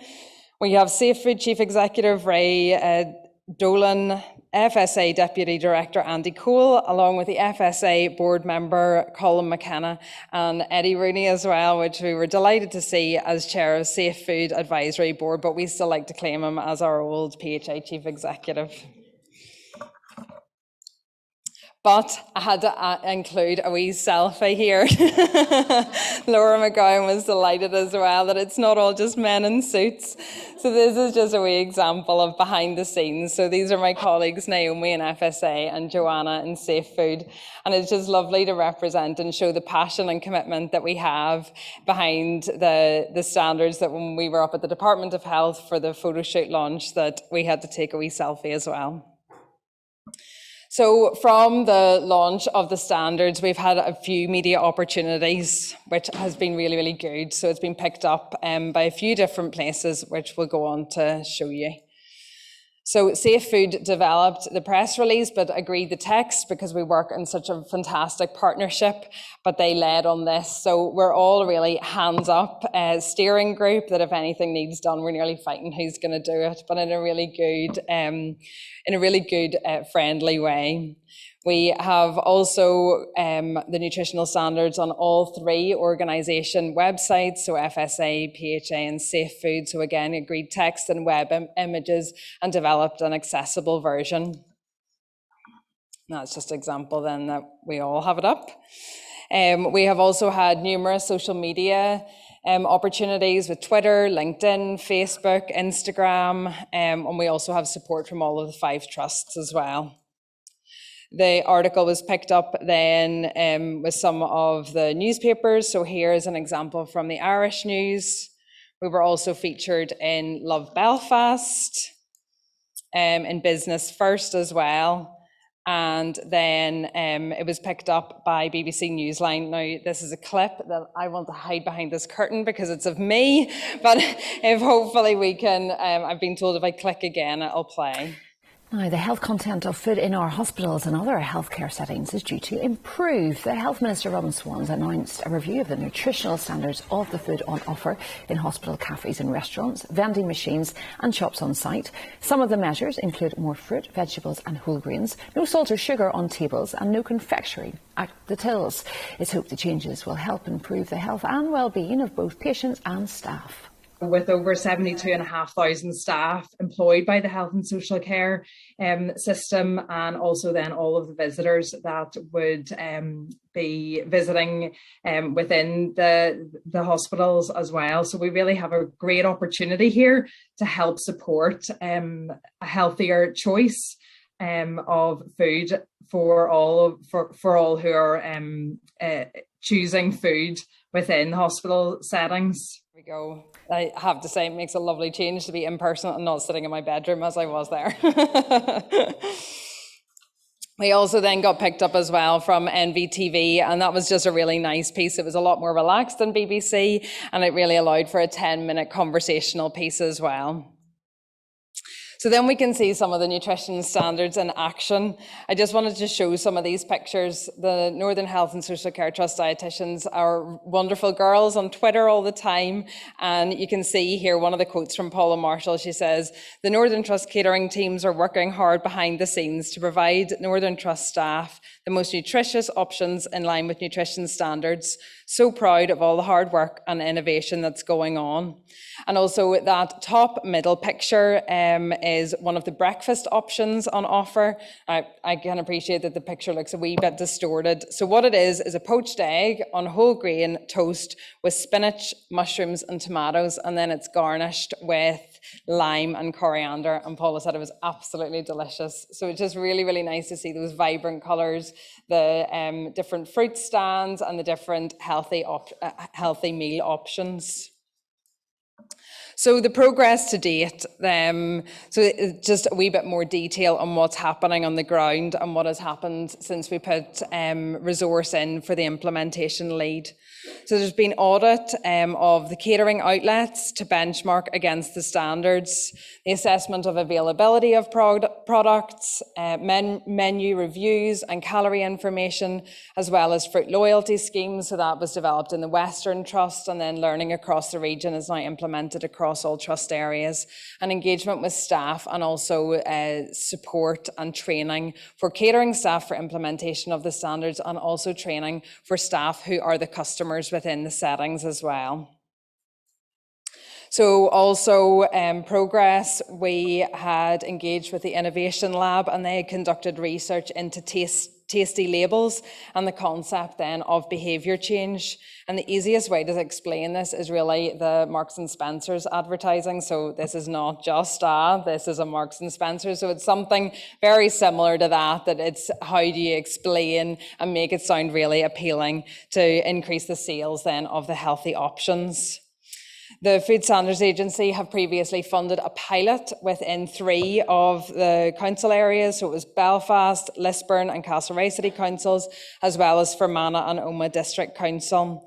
So they, in this pilot, had assessed menus and vending options on 2 or 3 of the sites then within these council areas, as well as examining then the tendering and procurement processes to see how these differed from what we were experiencing within health and social care and what learning was there.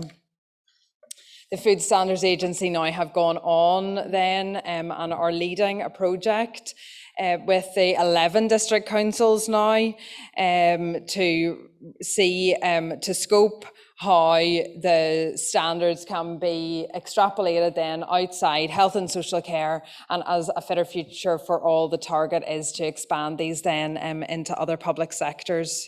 And Food Standards Agency are sharing all of their learning with the steering group as well. So challenges, we need to be honest, it hasn't really been plain sailing the whole time, although we have made great progress. So we are still working towards full implementation across health and social care. We need to consider things like product availability, procurement, and also the perceived risks to profitability. So I really have to say perceived risks. There has been learning from across Europe. There's been one example within the Netherlands that they ran a study which indicated similar challenges and perceptions of drop in profitability when they were planning to replace white bread sandwiches with whole grain sandwiches within a theme park setting. So slightly different, but still learning. But thankfully, there was no drop in sales, there was no impact on the profits, and therefore our take-home message from this research is that we just have to give it a go. And a more local example as well of just giving it a go is in South Eastern Trust, they had perceived decrease in profitability when they were implementing no processed meat at breakfast settings. So that means no bacon and sausages, and the staff who were customers were up in arms that they weren't going to get their breakfast. But they were absolutely delighted to say that they replaced with French toast and they replaced with cheese and tomato sodas, and they were sold out for all of those options. So there was no drop in sales, which was great. So future developments then. As we progress the regional implementation with catering and dietetics, they have been benchmarking and reviewing all of the shared work across then the settings. We at steering group level are agreeing action plans and timeframes to continue to make healthier food the easy choice and how we are taking that forward. So we will continue to work with the catering and the public health dietitians in the implementation, developing a robust toolkit to help caterers in the implementation of the standards, and also working towards the standardisation of menu cycles and the sharing of recipes and menus in a co-production ethos. So we will continue with communication plans and increase awareness of the standards for all staff and visitors, so the customers, as well as then the catering teams as well, and to continue to work with our procurement colleagues to develop guidance for tenders as well. We have to remember that within the procurement teams, they are experiencing huge issues on a global level. So we have had issues with EU exit and supply chains.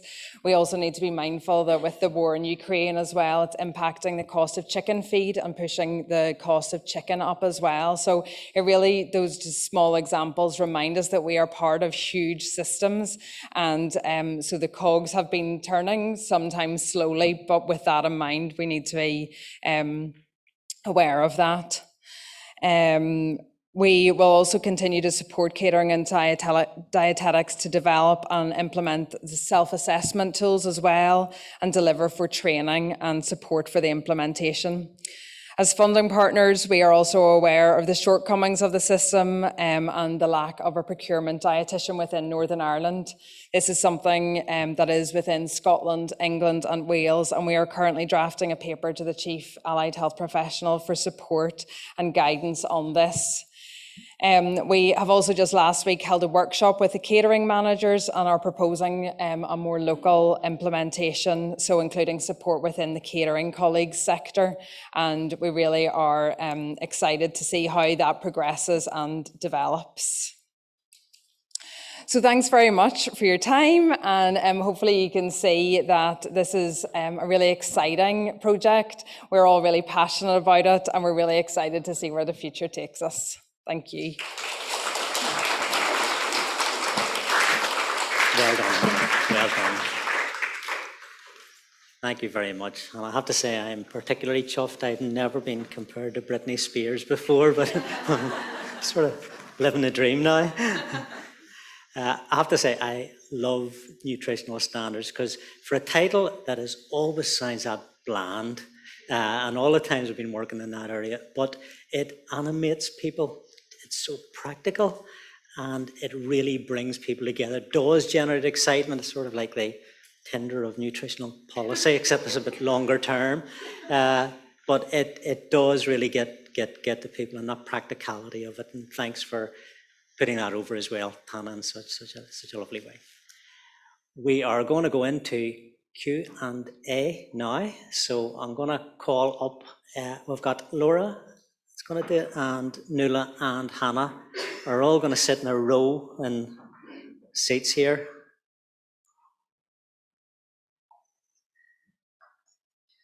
And we will pick for questions from the floor, but also online. We're monitoring whatever is coming across online as well, so that'll be fed to us here. If you have a question, just if you raise your hand, and remember there will be wee microphones, and if you can talk to that so people can hear you. Caroline's sitting holding one. So, want to hit? I'm Jenny Mackham, Public Health Consultant working for the Institute of Public Health.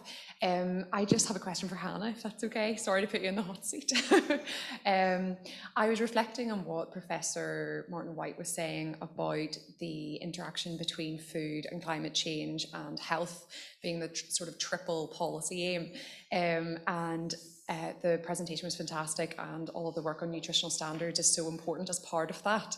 And I think one of our challenges is that climate change is very much only becoming more and more understood as a public health emergency, and the role of diet in environmental sustainability and health is only becoming, sort of more understood now. And I was wondering, through the promotion of the nutritional standards work and all the comms work you're doing and promotion in hospitals with visitors, etc., is there scope to, or are you already sort of promoting that sustainability, climate change and health side of things, as well as the direct nutritional impact on people's health? Or is there scope to do that in the future if it isn't happening at present? Yeah, good to go. So sustainability messages are already embedded within the Eat Well Guide, and how we communicate them and how we go through the procurement system and then the catering of the food. So there's always room for improvement, absolutely, but definitely those sustainability messages are already embedded then within the food-based standards that we are basing our nutritional standards on.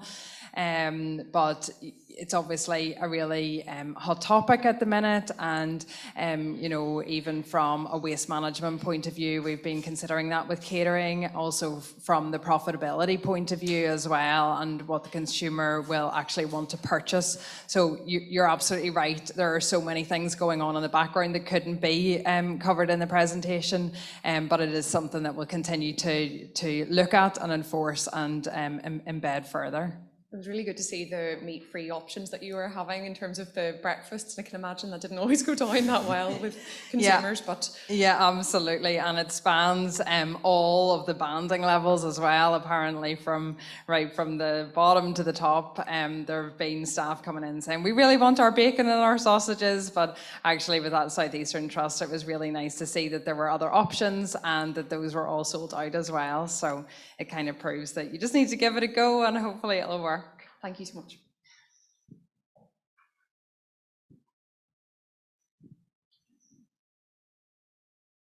Okay, come on, let's get those hands up.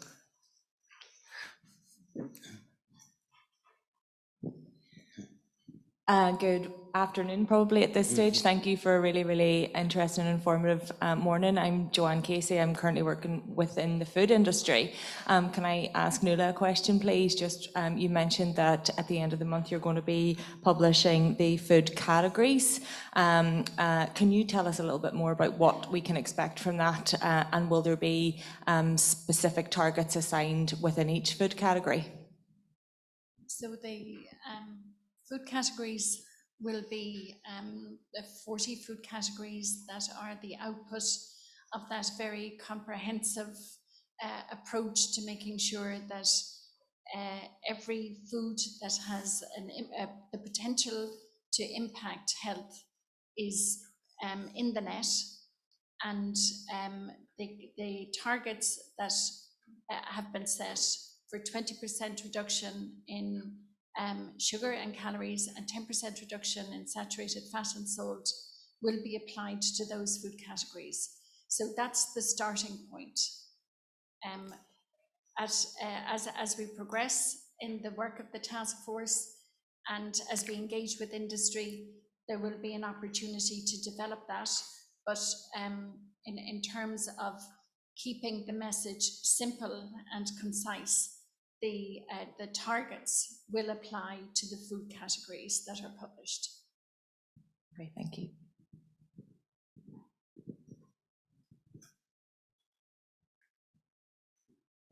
Okay.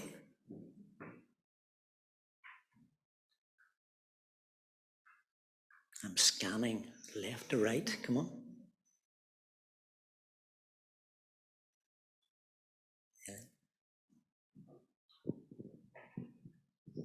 Thanks, Caroline, and this question is for Laura. Laura, would you mind expanding on some of the points that you made? Actually, it would have been Aoibhin who made them, on how we as a group can raise awareness of the multifactorial nature of obesity, and how do we personally improve the communication in relation to stigmatization of obesity? Yeah, thank you. That's a really good question, and it's something that we were extremely interested in with this sort of newer, more recent implementation of the survey. So I suppose we didn't have a chance to present all of the data, of course, so these were some of the highlights. And one thing that we didn't present was that the public sort of support for statements that related particularly to things like obesity being attributed to biology, or something we inherit from our parents, for example, were amongst some of the least agreed with statements. So I think in and around 30 to 40% of agreement, which was significantly lower than many of the other statements that were relating more to willpower around diet and activity, or, you know, the foods in our environment shaping overweight or obesity. So I think that there is still a lot of education in terms of really straightforward messaging. I think Martin is right. I feel the same in that, you know, the foresight systems map, that very complicated spaghetti junction type diagram that he put up, you know, that was in 2007, and probably we still haven't fully tapped into and conveyed to the public the complexity of what drives obesity, and it does go down to this kind of reductionist approach of what you eat and how active you are, but of course it forgets all of those influences on behaviour. And, you know, particularly now in 2022 with the cost of living crisis, and we've seen the socioeconomic gradient of obesity several times in the presentations, and I think that's only going to become more pronounced as we move forward. So I think general education, and whether that's through, you know, appropriately and sensitively framed campaign messages, that is one option. I think another really important point is just much more engagement with patient advocates and organisations that can advocate, again, as Martin had suggested. Here in Northern Ireland, we've been trying to push that agenda forward a little bit further within the departments and so on. And I know that within the audience we have, you know, some people here who have been really active and tried to kind of present that lived experience, because I think, again, it is important to try and convey that personal message around it, and start to kind of educate on the kind of what weight stigma is, how its negative impact then on people when they do experience that, and how, you know, even in the workplace, some of the things that we came across, for example, in the focus groups, you know, it's absolutely not banter, as people would often kind of describe. So I think there's a lot of different educational pieces that can be driven out through different mediums. Like, for example, in our own workplace, we have a Stop and Think Unconscious Bias training module, which we all are required to take, and that helps to raise the issue of you know, these implicit kind of weight biases that we might hold and how that might lead to discrimination. So those are some of the ways that we can start to think about educating, and I think it does have to go across multiple channels. And again, the use of person-first language is really important, I think, and that's a small shift, but I think it can have a big impact, you know, and we're all learning on that front. Even within our own report and within our own research, we try very hard to always be very, you know, aware of using that language and coming from that standpoint. So talking about people with obesity, not saying that a person is obese and so on. And, you know, of course, there may be instances even in our own report where, you know, that has not been the case, but I think that in terms of an overall approach, it was great to hear Professor Sir Michael McBride outlining his commitment from the department to use person-first language, I think, in documentation going forward around obesity, because I think that will be a simple but really important shift. Absolutely. Okay, we're going online for the next one.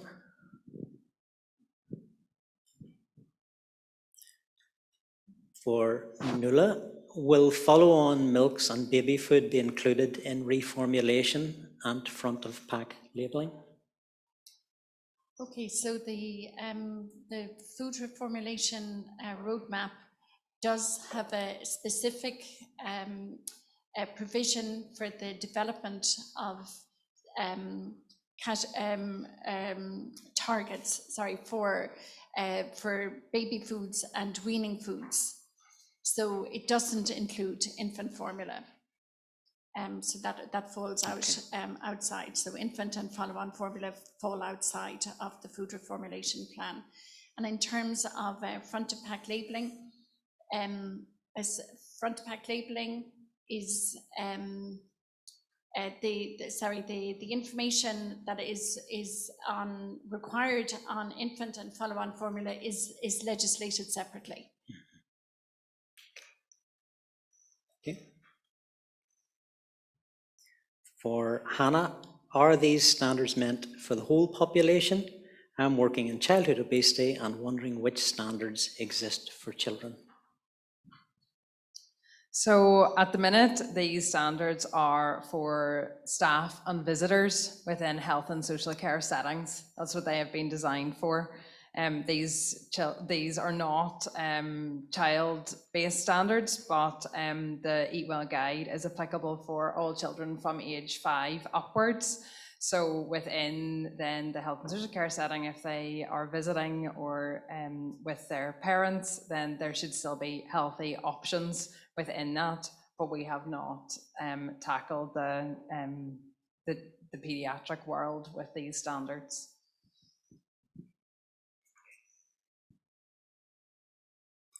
For Laura, there was a reduction in support for a ban on promotion of unhealthy foods from previous research. Did you explore the reasons for this? Thank you for this question, actually, because I was hoping that this would come up so that we would have the opportunity just to explain a little bit more. I think that the timing of our research was really significant. We conducted the survey, the cross-sectional survey in 2020. At the end of the year of 2020, sort of November, December time. And then we conducted our focus groups in sort of March of 2021. And as I'm sure people will recall or may have tried to kind of block out now, it was a really tough time. People were in and out of lockdowns, the COVID-19 pandemic, we were right in the grip of it. So we, in the focus groups, explored a little bit more around some of these aspects where we seemed that there was less support for things like, banning the sale of unhealthy food, or indeed reducing the portion sizes in fast food restaurants or of takeaway food. And some of the quotes from the participants really put the kind of context of COVID in perspective. So they said things like, and I think this was a direct quote, "But what else can we do right now? All we have is food and drink." And I think that that was a really, really significant overarching frame of mind that people were in that we were in our homes. The only thing that we could do was order takeaway or order our shopping or collect that and then remain in our homes and have, food and drink as our only vice, so to speak. So I think that we do have to have a little bit of caution around some of those particular findings. There was one slightly related point where we also saw a reduction in support, for example, for food labelling. But again, when we explored that in the focus groups, we think that actually that could also be the effect of kind of effective policies or a saturation effect. People were used to seeing those things on labels, so they maybe didn't feel as strongly that they needed to kind of have that as a priority. They were kind of like, but do we not have that on food already? So I think that there are some things that from the qualitative research we just need to put into context a little bit more, and that was the benefit of being able to do that. But I do think that the kind of COVID-19 mindset and our, that our daily behaviours and activities were so severely restricted that might have been the case for some of these things.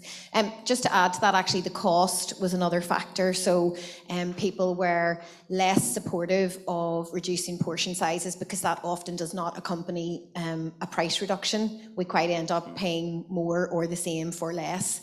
And I think that given that 1 in 5 people in the survey in 2020 said that they found it difficult or very difficult to cope financially, which I'm sure is exacerbated now in 2022. That will be also really important to consider when trying to push forward some of these policy initiatives.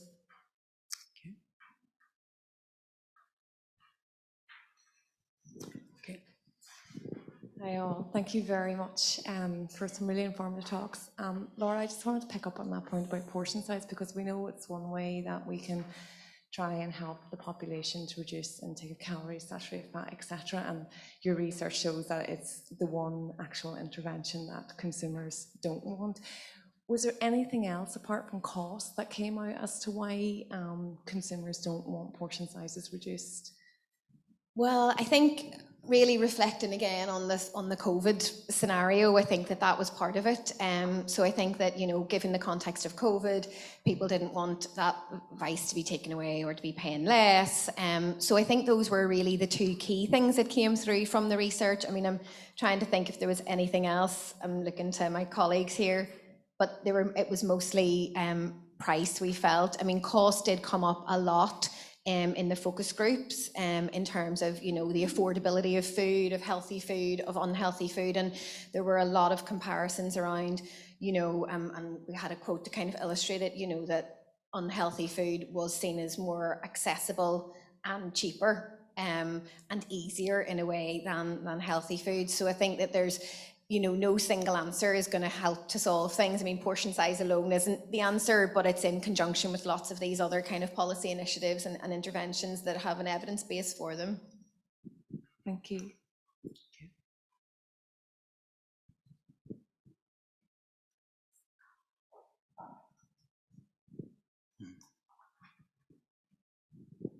Hello, Phil Graham here from Matney Association Talking Newspapers.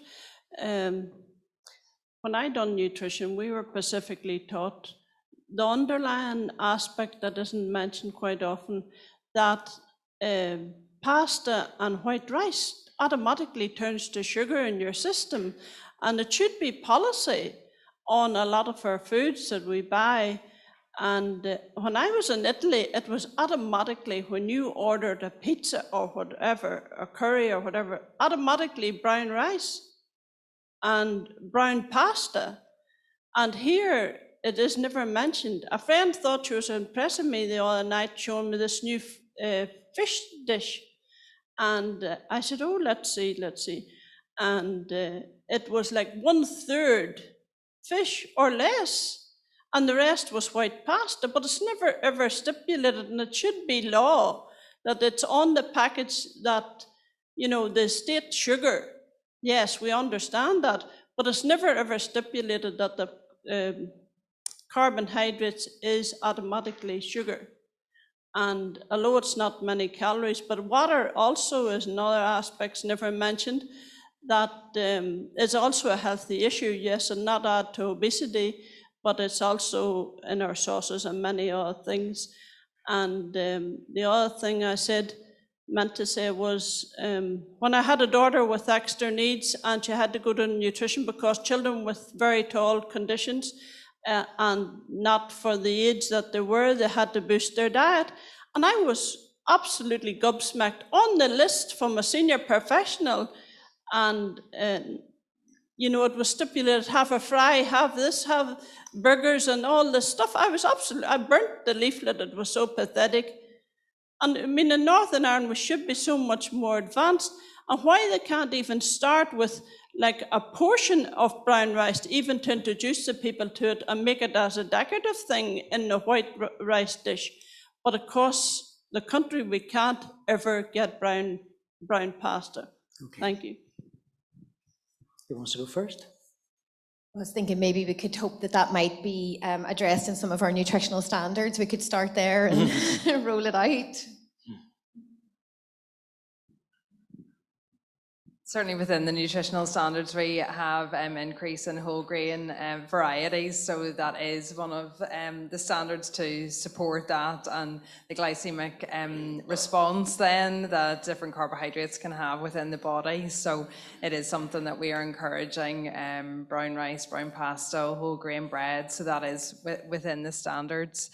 So it's really taking that whole food approach based on the Eat Well guide.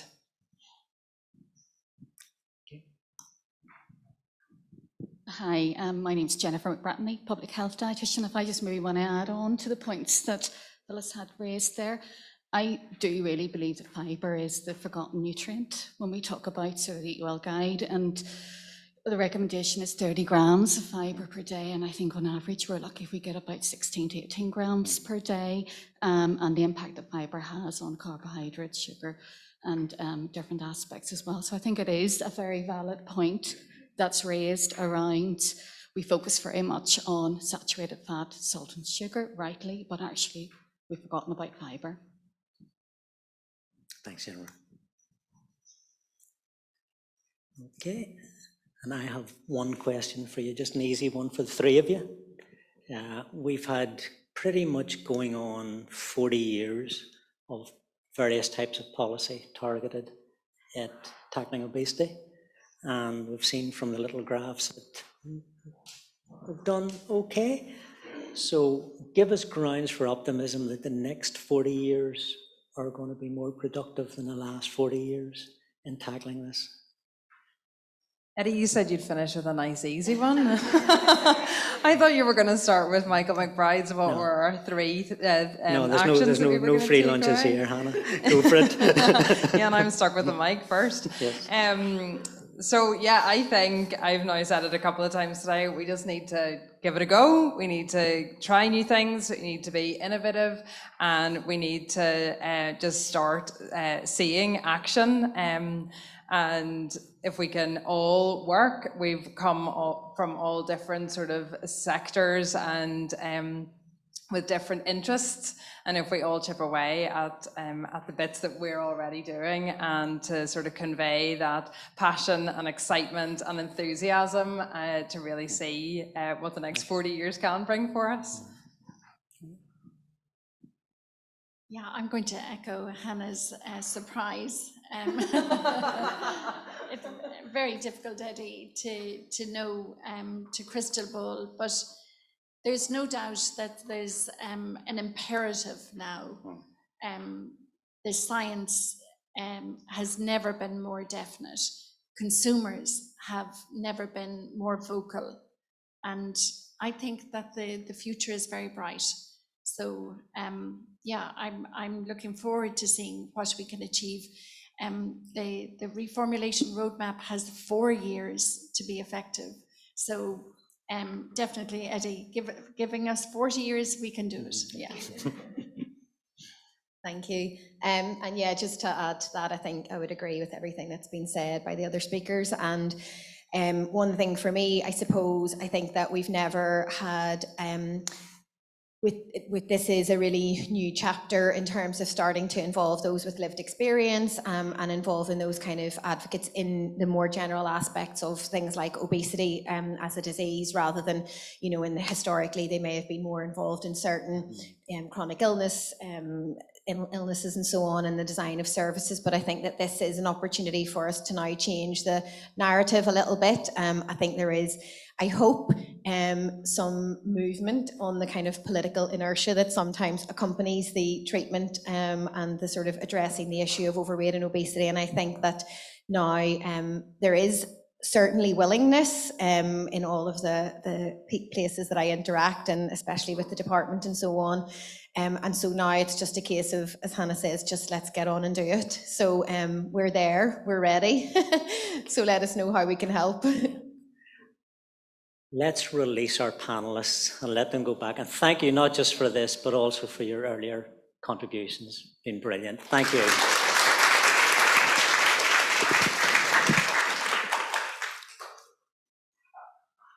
And our final element today, Ursula O'Dwyer is going to join us to give us closing remarks. Ursula is here on behalf of the Department of Health Ireland, and we really do appreciate you coming for this. Thank you, Ursula. Thank you very much, Eddie. Thank you. I'm delighted to be here. So hello to everyone here and to everyone remotely. I'm Ursula O'Dwyer, and I am the Health Promotion Policy Advisor with the Department of Health in the Republic of Ireland. And like many of you, this is my first meeting actually outside the walls of the Department of Health in over 2 years. So it's really nice to be here and participate on a personal basis. So the one thing I would say I have learned in relation to not leaving the office or working at home is that we have very strong security system in the south around laptops, particularly because we were hacked, as you know, ourselves and the Health Service Executive were hacked last year. So as a result, my laptop didn't work on the train or in the hotel, or it won't work here. So I have handwritten notes that I'm going to hope to go through. I suppose the first thing I'd like to say really is that it's been a really stimulating meeting, and thank you to everybody.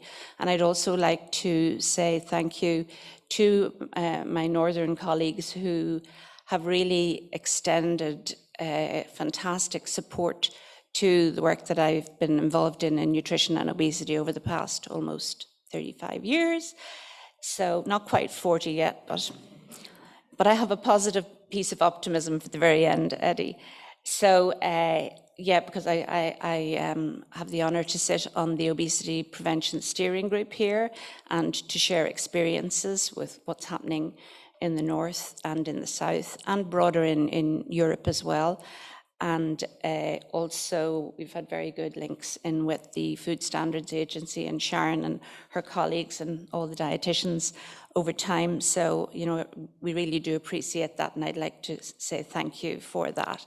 And we also had a colleague on the reformulation subgroup. Sharon was involved in that, and some of the dietitians. So again, helping to bring us closer together because of all the trading with regard to food products that we do between the north and the south and the UK. Okay, so, and then we have regular, of course, North-South government department meetings on a regular basis. So we've all heard this morning that obesity is a key whole population public health challenge. And we've heard about that challenge, not only from Professor McBride, but from the other speakers as well. So I'd like to say I really have enjoyed all the presentations, especially Professor White's policy challenges. I think that was really, really interesting, and I'm dying to get access to his slide presentation and the paper that people mentioned, because I wasn't familiar with that. So I just wanted to pull out a few key reflections. So first of all, I welcome very much the research that has been done, and it's the insight that it gives to us and to those working on policy development to understand the public readiness and support for a range of policy initiatives to address obesity is really very positive. And I think we all can see now that it's our responsibility to take that forward and to move on that. I would like to particularly welcome the child-focused policies, the support for child-focused policies for the food and lifestyle environment. You will all know that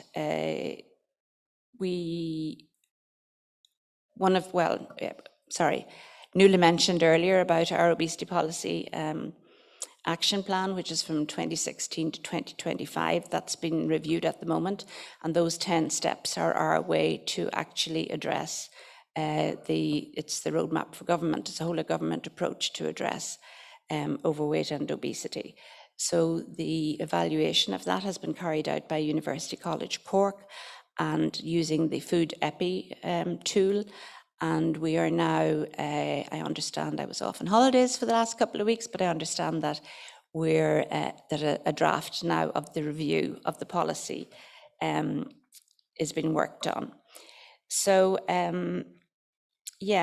so in relation to preventing children becoming overweight or obese, I suppose there are a few key things that are happening both in the north and the south. In particular, the START campaign, you'll all be familiar with that, which is a safe food coordinated campaign with the Department of Health in both the north and the south, and also the Health Service Executive and all the agencies working in nutrition and obesity up here. The second thing is that we have just launched in the south nutrition standards for early learning and care centres.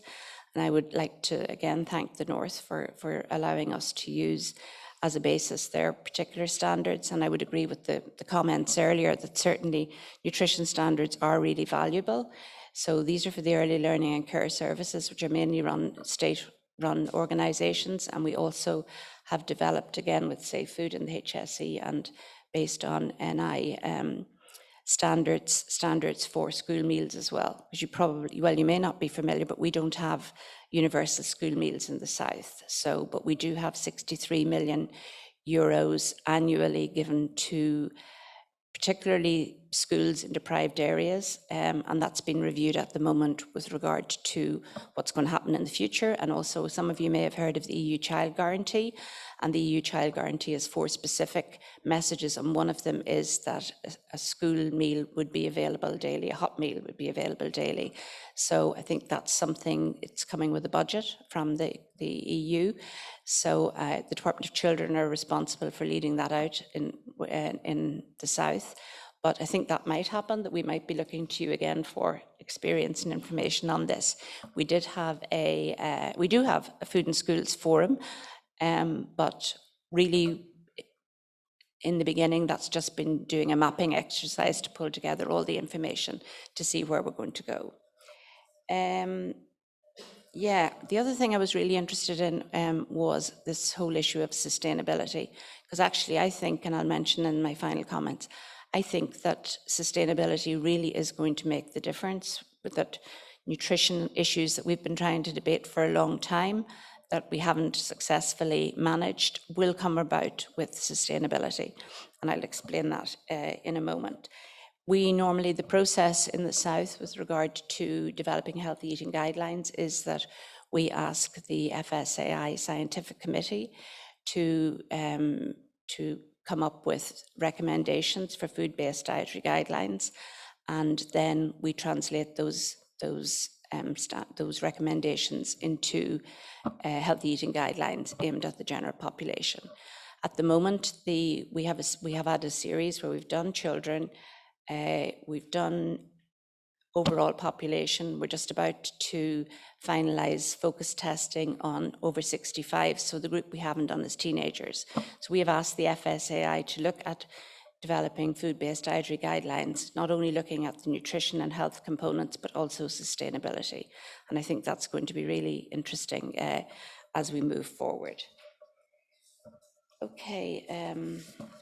Next then, just to continue on about children, I just wanted to mention that, and sorry, I should mention that we take children as up to 18 years of age. That's the definition mainly. Now, sometimes when, for example, in codes of practice, it may change to 15 or, but that's specifically mentioned. But as a general rule in the South, we take it as up to 18 years. So I just wanted to share with you, because food marketing we've talked a lot about today. At the EU level, there is a programme which Nuala already mentioned called Best Remap, and the R in Remap stands for Reformulation, the M stands for Marketing, and the P stands for Procurement. So all of those 3 areas are being looked at, and Ireland was invited to co-lead with Portugal the marketing strand of that. So we are working on 2 specific work packages, and those are to develop a marketing monitoring framework with a key focus on digital marketing. And many of you will know Mimi Tatlow-Golden probably. She's actually going to lead out, or she is leading out on that piece of work. Sorry, it started in September 2020 and it will end in September 2023. So that's the first key work package we're looking at. And then the second is developing guidance for codes of practice for the marketing of high-fat, salt and sugar foods. Sorry, did I give you the title of the work packages restricting the marketing of high-fat, salt and sugar foods to children and adolescents? So we're looking in relation to the codes, we're looking at both regulatory and voluntary, and also we are doing, carrying out a literature review just to be very up to date on what's in the literature at the moment in relation to voluntary versus regulatory. So that answers one of the questions that Nuala was asked as well. So it would be very interesting to have that. And that would be a tool that would be uploaded onto the website for Best Remap. We already have some guidelines up there in relation to what codes should have. So I can give anybody the Best Remap website address later. Okay, then in relation to adults, because there's been so much talk about weight stigma in particular, I just want to mention that we are working on a healthy weight campaign for adults. We've chosen the age group 25 to 34, but in reality it's probably going to be 20s to 30s, the way it's broadening out now in focus testing. To say this is a complex issue is just not, complex. It sounds simple to say it's a complex issue, but it really, really is very complicated, particularly the issue around weight stigma. So we have started this work over a year ago, and we have done a number of iterations with regard to, we've done research first and focus testing to see what this group feel about this whole issue. And then we've done a number of iterations with an ad agency to come up with something that we hope will work and will land well with the consumer that we're aiming at. So it's going to be a social marketing campaign. I should have mentioned that as well. And so really what we're looking for is the correct tone and the correct message, particularly as part of phase 1, so that we get the age group involved, and then leading out afterwards. We, depending on the success of phase 1, we'll implement phase 2 at a later stage, which will be a little bit more directed towards helping people living with obesity. I did want to say too, actually, one of the big areas where we've got a problem is in relation to, in the South particularly, is in relation to the treatment of obesity. And in fact, for those of you who saw the recent WHO obesity report, that's one of the key areas that they're talking about. And actually at the launch of the report, they had the European Association for, or Coalition for People Living with Obesity. They had a lady speak on that, and that's what she was saying, really, that's what they want. So that's an issue we're really starting now to see if we can make some headway in, particularly in the treatment of obesity. Because the title of the workshop is Taking Action on Obesity Across Society, I thought it might be interesting too to mention to you that we have recently launched a Sláinte Care Healthy Communities programme, and that is a programme it's a programme that's been launched in 19 of the most deprived areas in the country, and a key focus is to provide increased health and well-being services.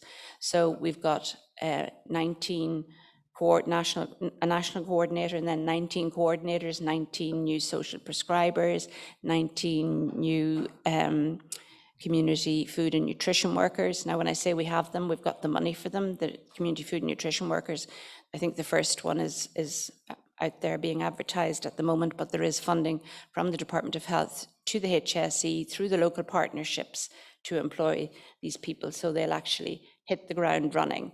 And the 19 community food and nutrition workers, they will work directly with the local community partnership to build knowledge and skills to improve the food environment and to address food poverty.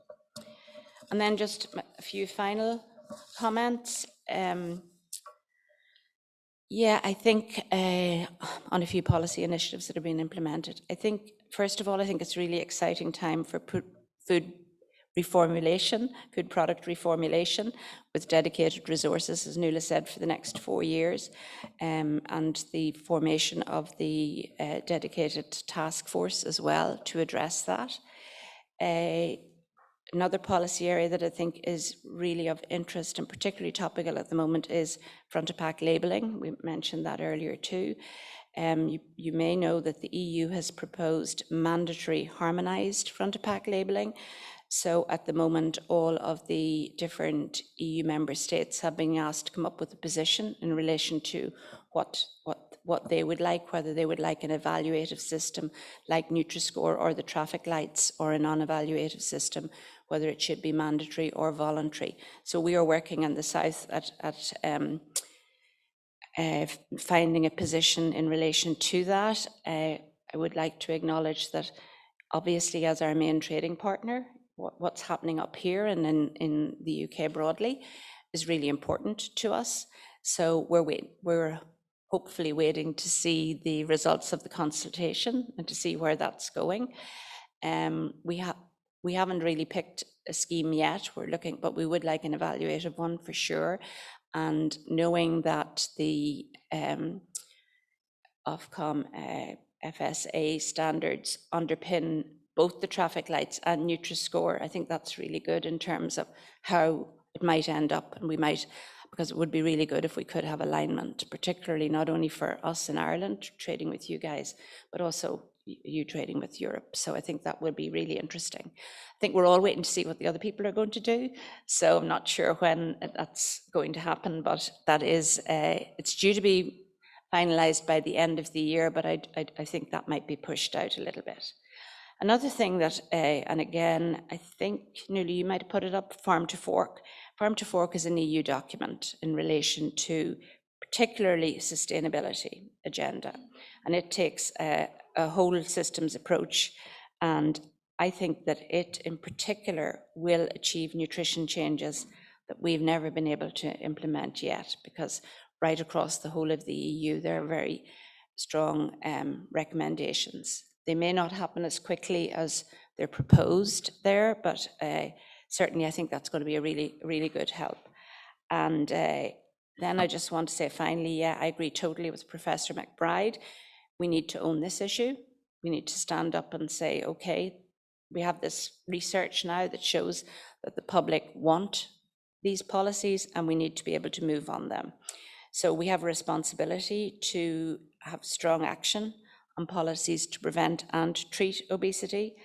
I loved Professor White's challenges, and just to mention a couple of them, that obviously we need multiple complementary interventions, and we need more closely to align public health goals with commercial goals. And I thought his idea around the environment and health and social value, that the three of those driving commercial food companies should, to work together on those three issues, not just on financial issues, was really important.